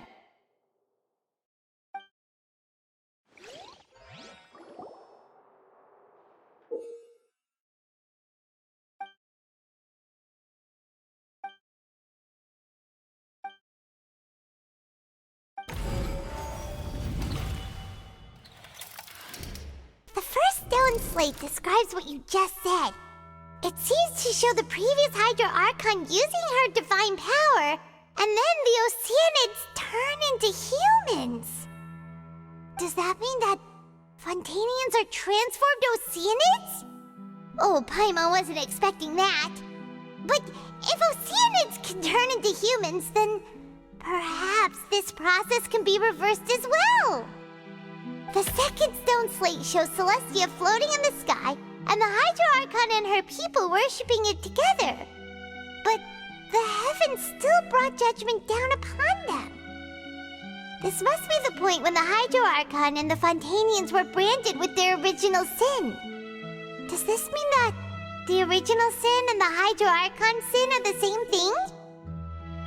The third slate shows the Hydro Archon sinking into the sea surrounded by many people.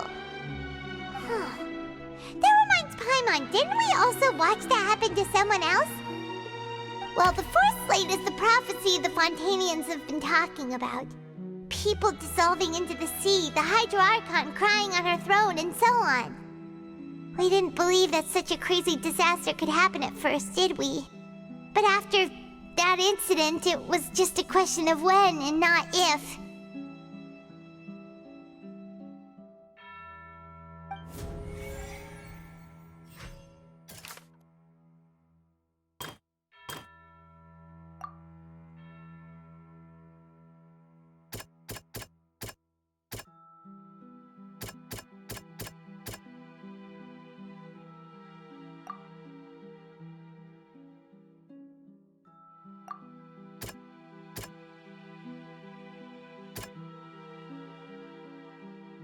That doesn't sound quite right.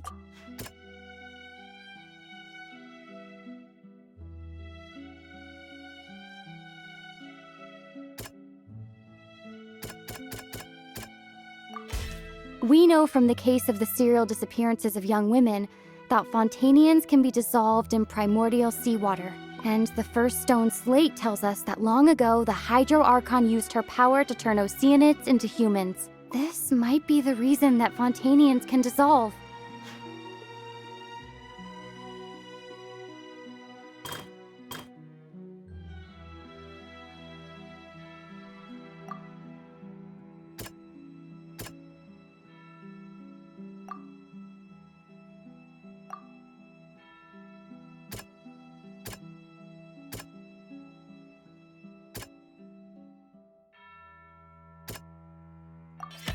Perhaps what is about to take place has all happened before. The true sin of the Hydro Archon that Nervilette mentioned, and the original sin cast down on the people of Fontaine by Celestia as recorded on the stone slates.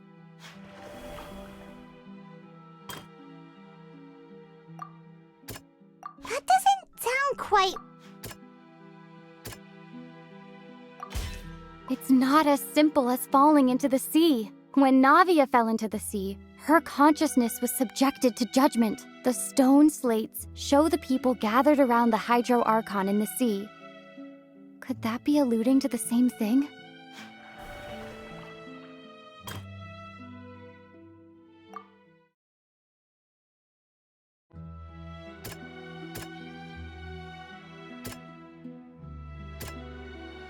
That doesn't sound...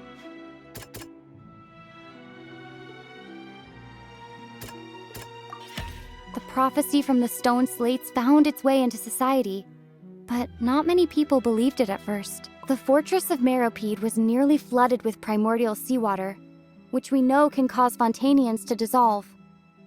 It seems increasingly likely that the prophecy may come true. If we hadn't dealt with it in time, things could have gone very badly. They'll dissolve into the primordial sea but won't cease to exist. Their essence will flow in the seawater, converge, and take the form of an Oceanid. The Hydro Archon was sentenced to death in court, shocking everyone present. Perhaps this means that her sin was actually Fontaine's original sin. Navia fell into the water inside those ruins, and she nearly dissolved. She was surrounded by the people of Poisson in a court within her consciousness, and was forced to take part in a trial meant to make her stay. The eruption of the primordial sea at the fortress of Meropide was the surest sign that the prophecy was about to come to pass no matter what. The prophecy's contents can all be verified by recent events. If we combine what we know together, loads of truths should come to light.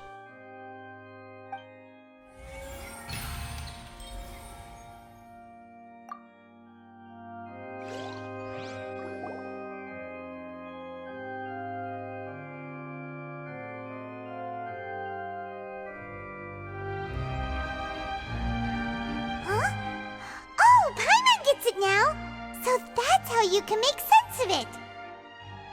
But then it feels like we're going to have to share some truly shocking revelations.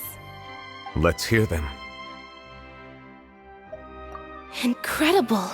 Linny, did you hear that? We're not real humans. All Fontanians were originally created by the late previous Hydro Archon, with Oceanids as their basis.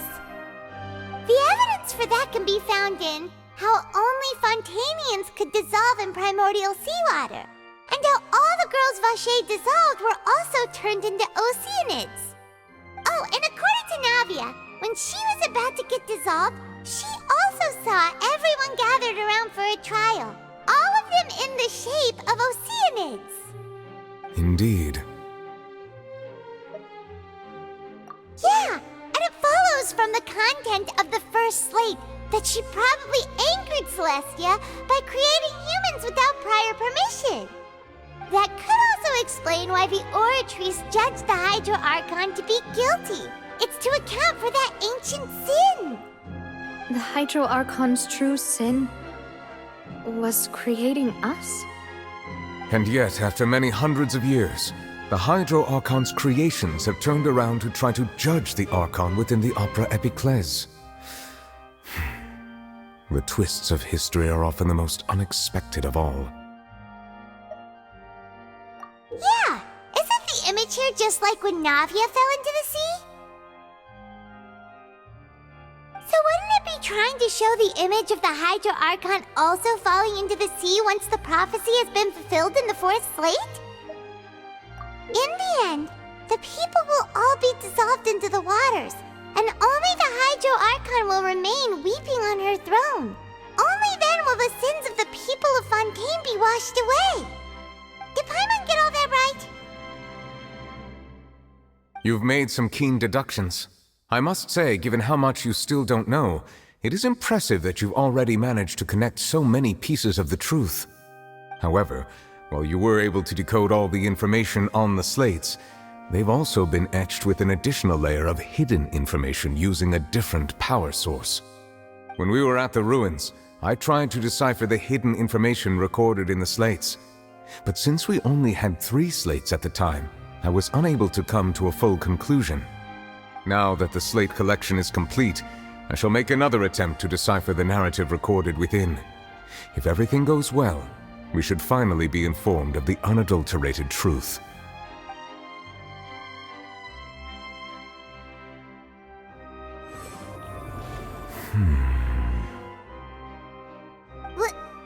Well?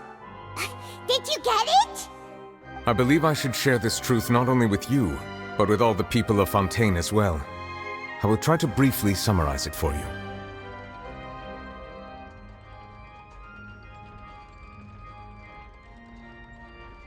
Your hypotheses regarding the origin of Fontainians and the sin of the Hydro Archon were both correct.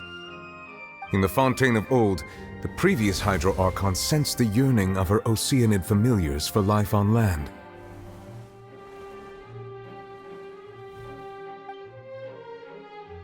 The Oceanids were enamored with the beauty and romanticism of human beings, and wishing to have those experiences for themselves, expressed to the Hydro Archon their desire to become of a similar kind. However, even though water as an element is intricately linked with the power of life, the Hydro Archon, as one of the 7, did not possess the authority to create a new form of human life. Not one to give in, she eventually found a way to create permanent humanoid bodies for her familiars by appropriating the power of this planet's primordial sea. She poured primordial seawater into the Oceanids' blood vessels, creating humanoid mimics in the process. But if Fontainians were to ever come into direct contact with water from the primordial sea, the power within their bodies would escape these artificial restraints and return to the sea. As a result, their forms would collapse, and they would be reverted to their original forms as Oceanids. Of course, the Hydro Archon never received permission from the heavenly principles to create a new human race. And thus, the Hydro Archon and all of her creations came to shoulder the original sin of appropriating the power of the primordial sea. That is the true history of how the people of Fontaine first came into being. So we were all Oceanids before we turned into human beings? That's way too much information for me. I think I'm just going to pretend that I never heard a single thing. Wait, but if that's the truth, we can't let the Hydro Archon be sentenced to death. After all, her only sin was creating us. This really might be too much information for your regular Fontainian, but it does answer a lot of our questions. Alas, your hypothesis regarding the 3rd and 4th stone slates was inaccurate. The slates' respective positions are, in fact, correct.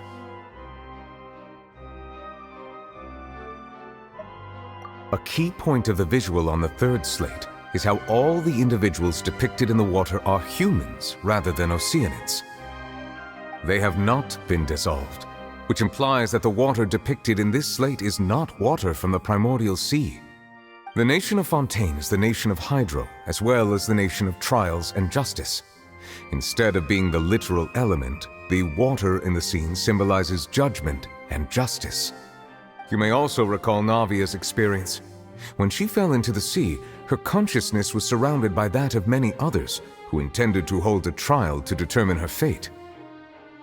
Therefore, the meaning of the third slate is that the people of Fontaine shall try the Hydro Archon at the Court of Justice. Yes, it refers to our present situation. I think I'm following now. So, what you're saying is, even though we decided to put on this trial to avoid fulfilling the prophecy, in truth, everything we've done has happened exactly as the prophecy foretold. So now, it seems, we're the ones making sure it comes true. What should we do?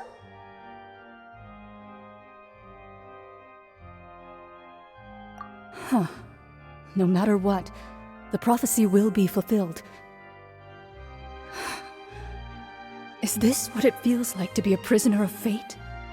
If that's the case, does that mean the scene in the fourth slate will also be fulfilled soon? Traveler, I would like to point out another small fallacy in your deductions.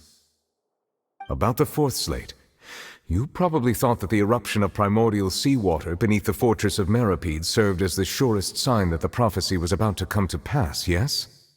However, I believe that rather than being a sure sign, that eruption could in fact only be a small warning of something far worse to come. As for the root cause of the catastrophe, I believe you've already encountered it once before.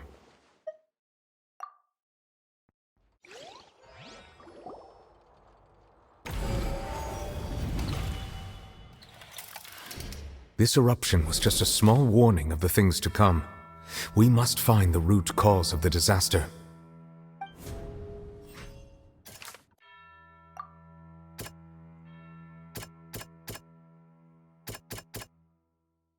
That doesn't sound quite right.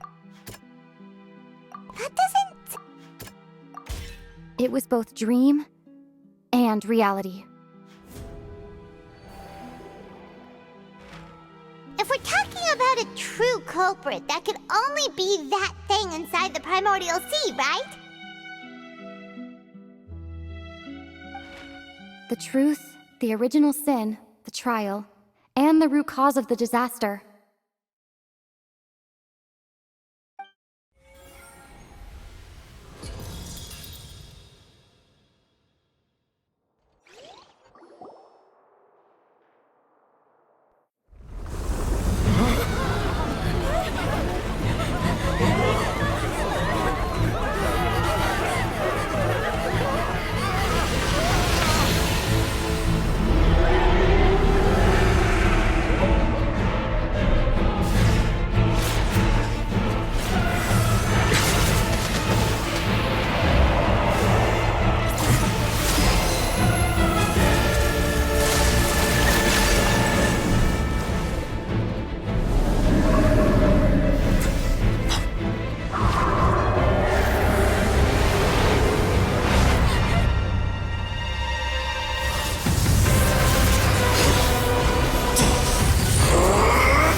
That was way too close!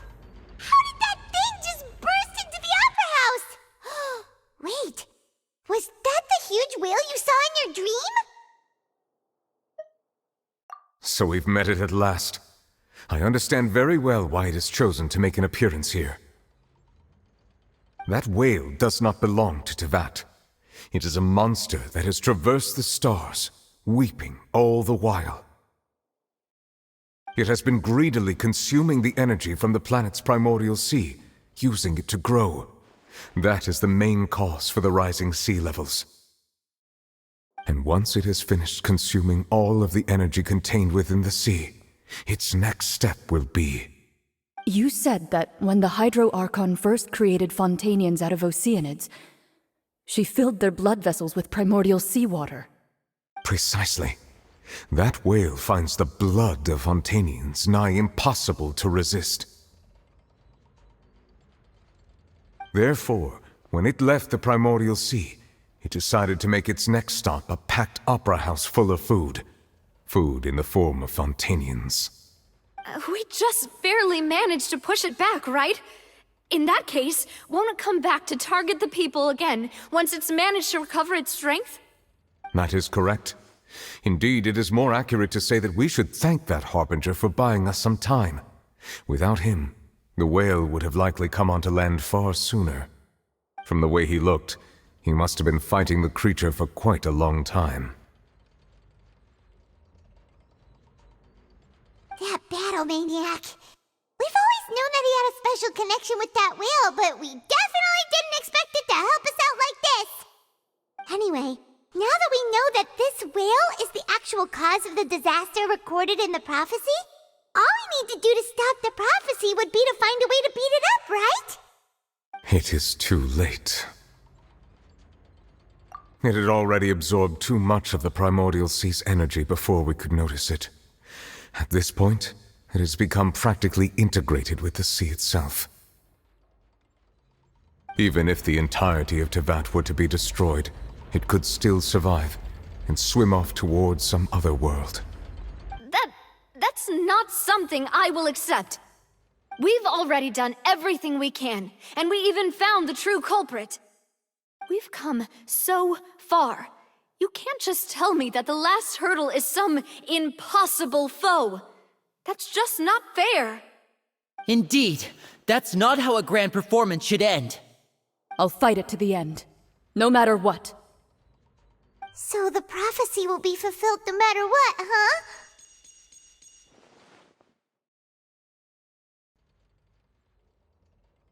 The prophecy. Yes, what has been prophesied will be fulfilled. You may view such things as the history of the future.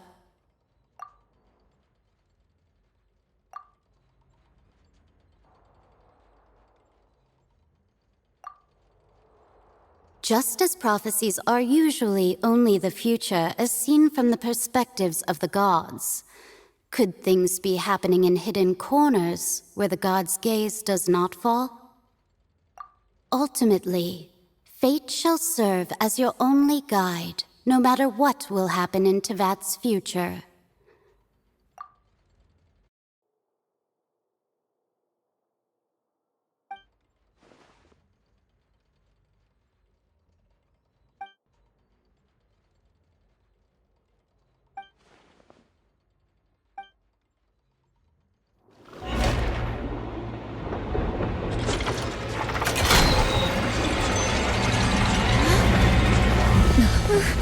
What's happening with the oratories? I believe it is preparing to carry out the death sentence.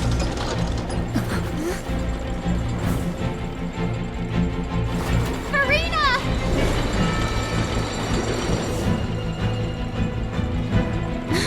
No, I still need answers.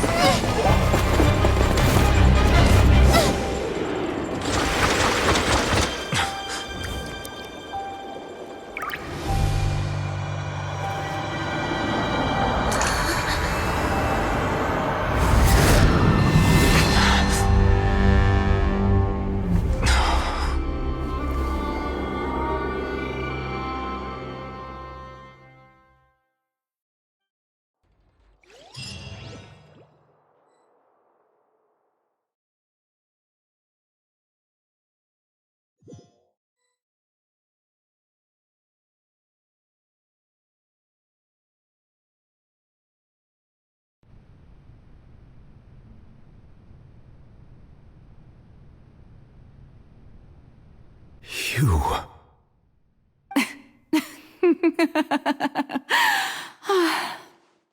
Sorry. That shocked expression on your face is just too amusing. I couldn't help myself. You are not Farina. Who are you? Ah, the sweet sound of bewilderment. Marvelous. A sure sign that my attempt to deceive everyone was a resounding success. But to answer your question, I am Focalor. You know, the god. Focalor? Why did you deceive us? Oh, that wasn't my goal, of course. Goodness, no. But I had to fool everyone else too, if I was to stand any chance of deceiving the heavenly principles. Deceiving the heavenly principles? It's all because of that pernicious prophecy. Dreadful, wasn't it? Everyone doomed to dissolve. Fontaine condemned to be flooded. One was not amused. In fact, one was positively bemused when that problem was thrust upon me by my dearest predecessor. That's the former Hydro Archon Egeria, for the uninitiated. It hardly gets more disastrous than a preordained national catastrophe, now does it? She knew full well that the prophecy would surely come to pass. And as one of the seven, she also knew full well that one defies the heavenly principles at one's peril. So yes, as you have no doubt surmised, it was a rather impossible situation that I found myself in. I spent a terribly long time mulling it over, alone on the ocean floor. And I was almost growing barnacles by the time I finally realized there was only one possible solution to this confounding conundrum. I had to outwit the heavenly principles, allow the prophecy to be fulfilled, ostensibly at least, while saving everyone at the same time. I'm a genius, I know. I can only assume that's why Egeria chose me as her successor. Although, looking back now, it was hardly the inheritance one dreams of. Between the task of saving the nation, the quotidian duties of the Hydro Archon, and not to mention the original sin of creating a new race of humans, I dare say she left me quite a colossal mess to clean up. But one can only play the hand one is dealt. I did not choose this, any more than I chose to be one of her Oceanid familiars. So you were also once one of the Oceanids, transformed into a human by Egeria's hand? Yes, I was.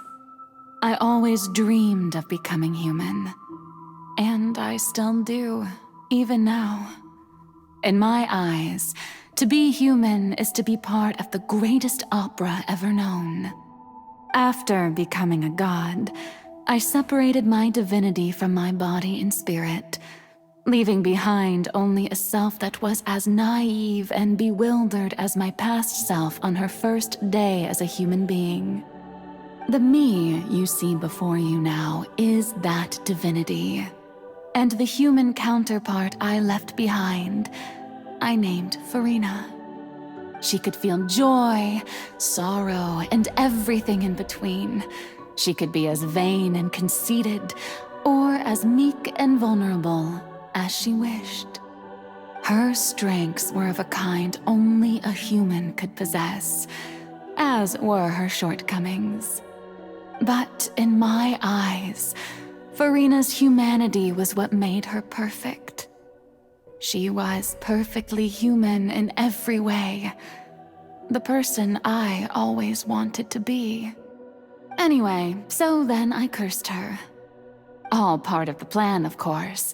The plan to deceive the heavenly principles. Do you still remember the final scene of the prophecy? The Hydra Archon alone, weeping on her throne. In order that the prophecy might appear fulfilled, I invited Farina to be an actress, to play the part of the Hydro Archon in the prophecy. Under the curse I placed on her, So long as I, Focalor's divinity, continued to exist, she could not die. But nor was she free to live her life in the pursuit of happiness.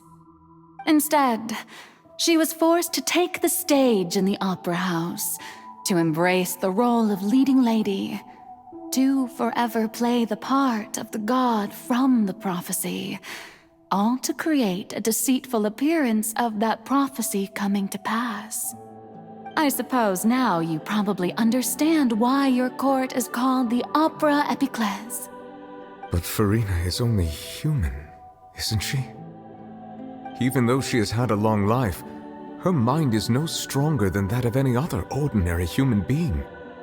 I cannot begin to fathom what she has had to endure. It must have been torture for her. It has indeed. And although she is, in a sense, me in human form, I most definitely owe her an apology for it. It's been 500 years, and all along, she's been playing her part in the most unimaginably long, unbearably lonely, and agonizingly painful opera of all time.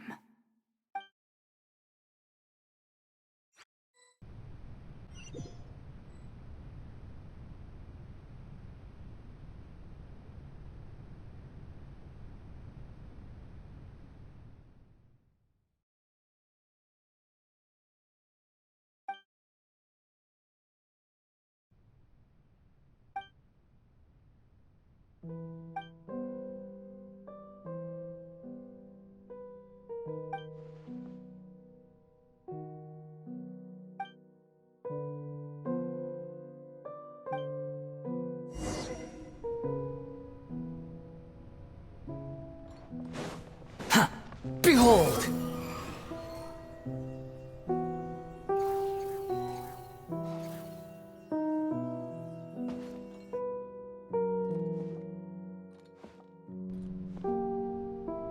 The wind rises.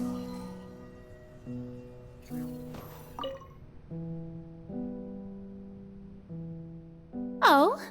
Who permitted you to come onto the stage? Now, I understand your admiration for my august self, but I must ask you to keep to the rules. All right. It is not my intent to reprimand you. There is no need to state your name. Just be off with you. Do not distract me from my performance. Oh, do not jest. Can you not feel it? I am Focalor. The eyes of countless Fontanians are upon me. I must, at all times, display the utmost elegance and nobility.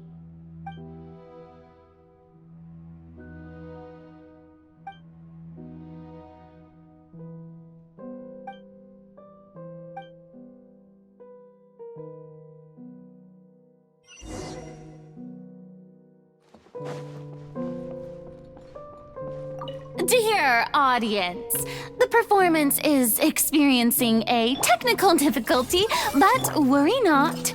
The guards shall resolve it soon enough.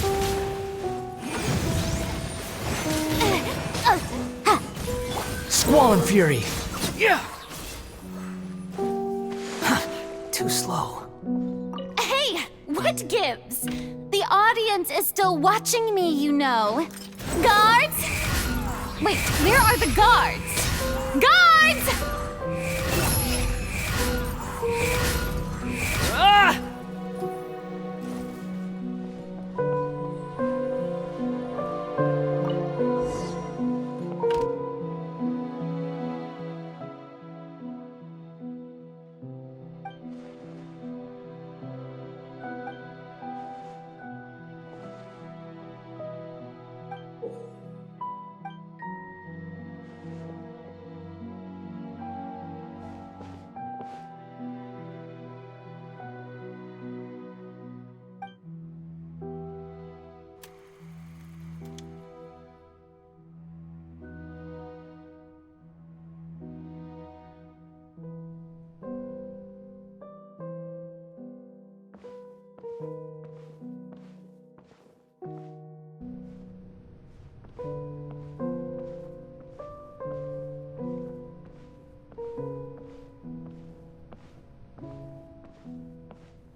Farina. Huh? Who's that? Who's calling me? Where are you? Be not nervous. Be not afraid. I am before you. Wait a moment. You're mirror me? How can this be? Mirror you, huh?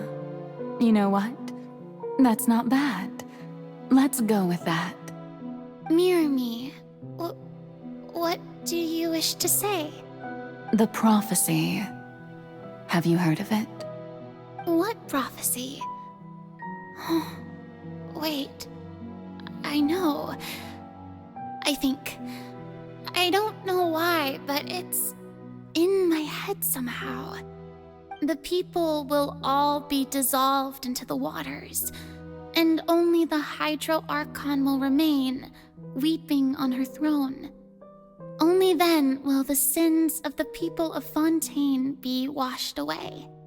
Oh, very good. You know it well. What's going on? I can't seem to remember anything clearly. The only thing I know for sure is this prophecy. Will it really come to pass? Yes, it will. And that is why I've come to you.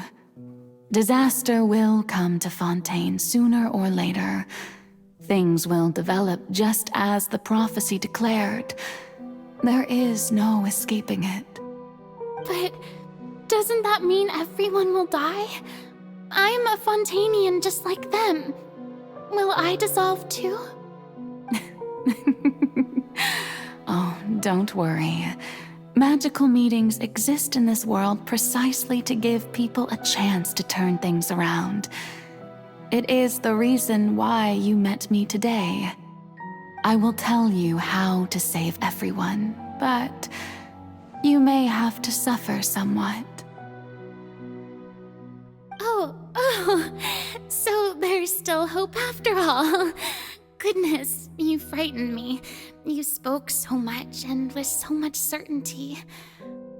As for the suffering, well, I will admit that the first thing that came to mind was, why do I have to be the one to suffer? But if the prophecy will come true, I'll also die anyway, right? So if I've already met you as my magical meeting in this world, if there were scales, with all the people of Fontaine on one side and my pain on the other, is it not obvious where the scales should tilt?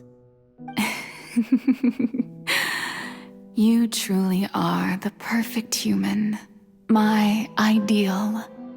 I suppose this would also be the justice that belongs to you. Huh? Don't worry, it's nothing. Listen well. Fontaine has just lost its Hydro Archon. I need you to play a role, that of the new Archon. Play as a god? That's right. You must begin a never-ending masquerade. You must never let anyone suspect your identity. If you can keep it up, then I shall have my way of defying this prophecy. But should your identity be revealed, then all hope will be lost.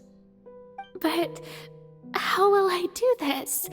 A human assuming the role of a god without being exposed. Don't worry. What you must do is not to turn yourself into a real god.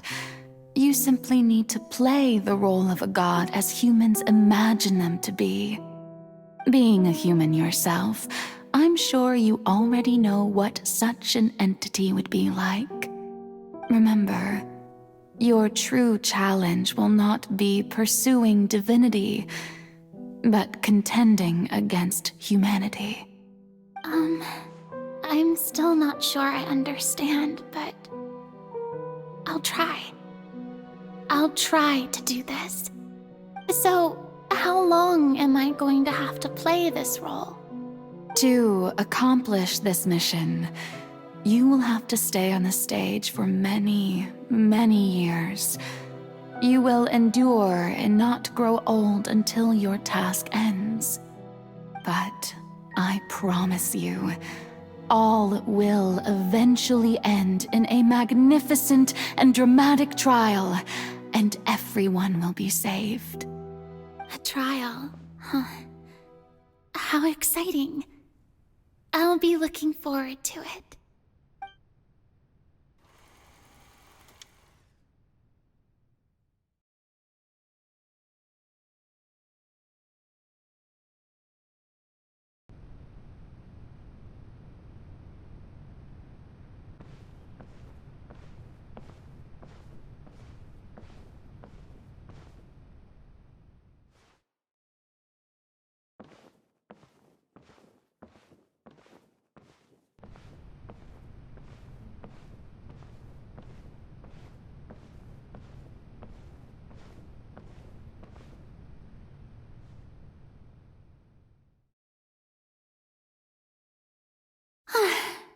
The Maison Cardinalise has announced my accession, but this is my first time facing the people. What should I say to most appear like a god? To be honest, I still don't know. Perhaps I should first try to act natural. Ladies and gentlemen, good evening, and welcome to the Opera Epiclese. I'm sure you've all heard about how I have taken on the role of Hydro Archon. Indeed, I am Farina de Fontaine, your new Archon. In truth, I know little about becoming a nation's new god, but it will be my honor to guide you all. As the god Focalor, the god of justice, I shall do all within my power to lead you into an age of fairness and justice. Once again, thank you all for coming. If you should have any questions or suggestions, please send them to the Maison Cardinalise. The future of Fontaine will require us to work together, after all. This should do it. I thought I might stammer, but thankfully, I was able to convey my thoughts just fine. Okay, and next. That's the new Hydro Archon. Is this some kind of joke by the Maison? I would have thought that a being that surpasses humanity would be a bit more assertive. Hey, did you hear that? She even told us to send her suggestions there at the end. Shouldn't gods be all-powerful? She's being so modest.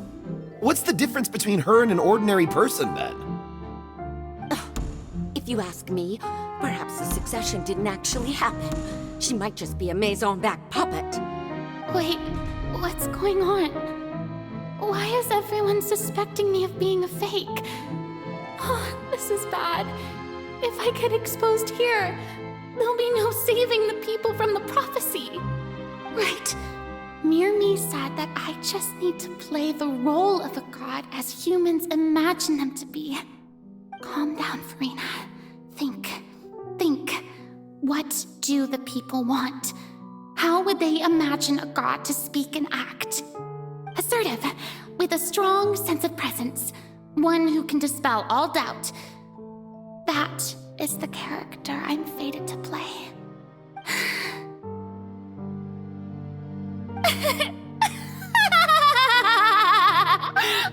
Oh, very good, my people.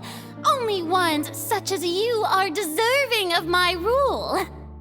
Now, I was wondering if some weak puppet were to one day come onto the stage and claim ownership of this opera house, would the children of Fontaine follow them?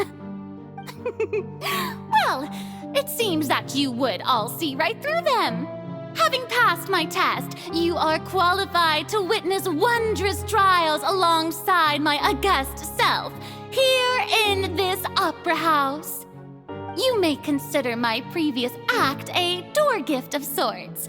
I thought it was a debut that suited the atmosphere.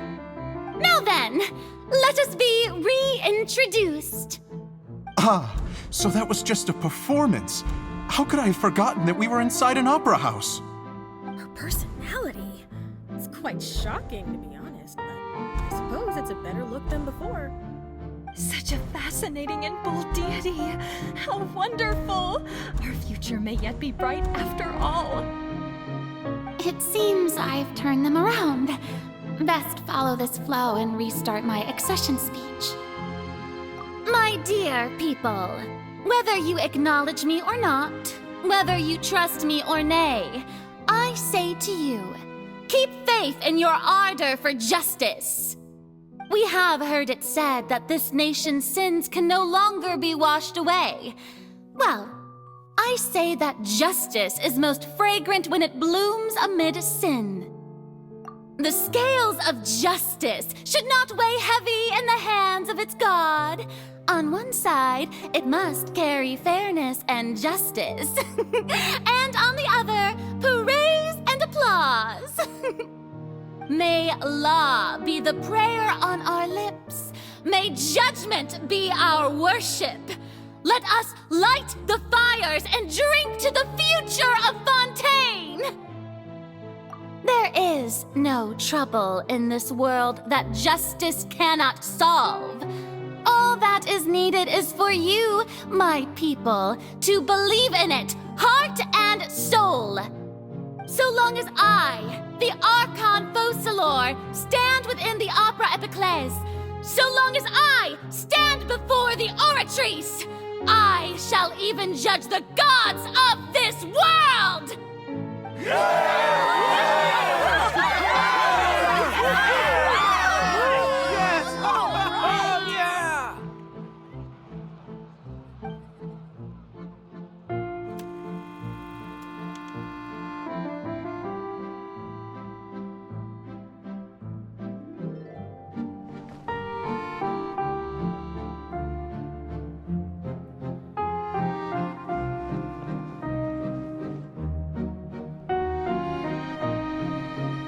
Lady Farina, here are today's case reports, as well as a summary of the follow-up for your perusal.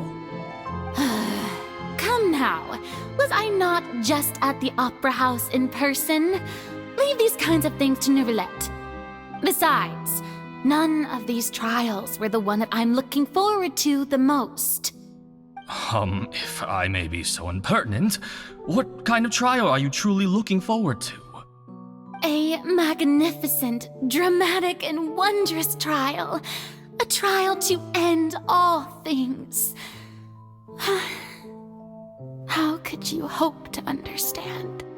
That's true. I fear I lack the ability to grasp your divine thought, Lady Archon.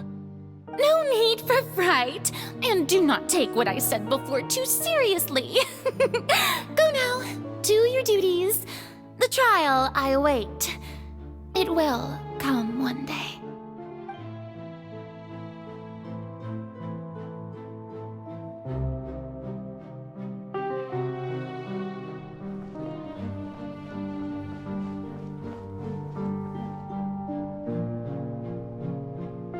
Lady Farina, I don't know what to say. Thank you for agreeing to see me. No need to thank me. Or rather, thank your own sense of perseverance instead. Long have you stood in line to meet me, have you not? Oh, I'm afraid that's just an inevitable consequence of my divine charm. All right, Deoteria, is it? How is your son's illness? You remembered me, and you knew of my family, too. He is doing much better now. In fact, he is far more of an ardent believer than I. He was the one who forced me to seek an audience with you, and to bring your words back to him. Oh, good. Very good. If this should happen again in the future, please do not hesitate to come and tell me. Going down to citizens' homes every so often, while not usual practice, should serve as a fine change of pace. You're such a gentle and wise god. Thank you once again, on behalf of my son.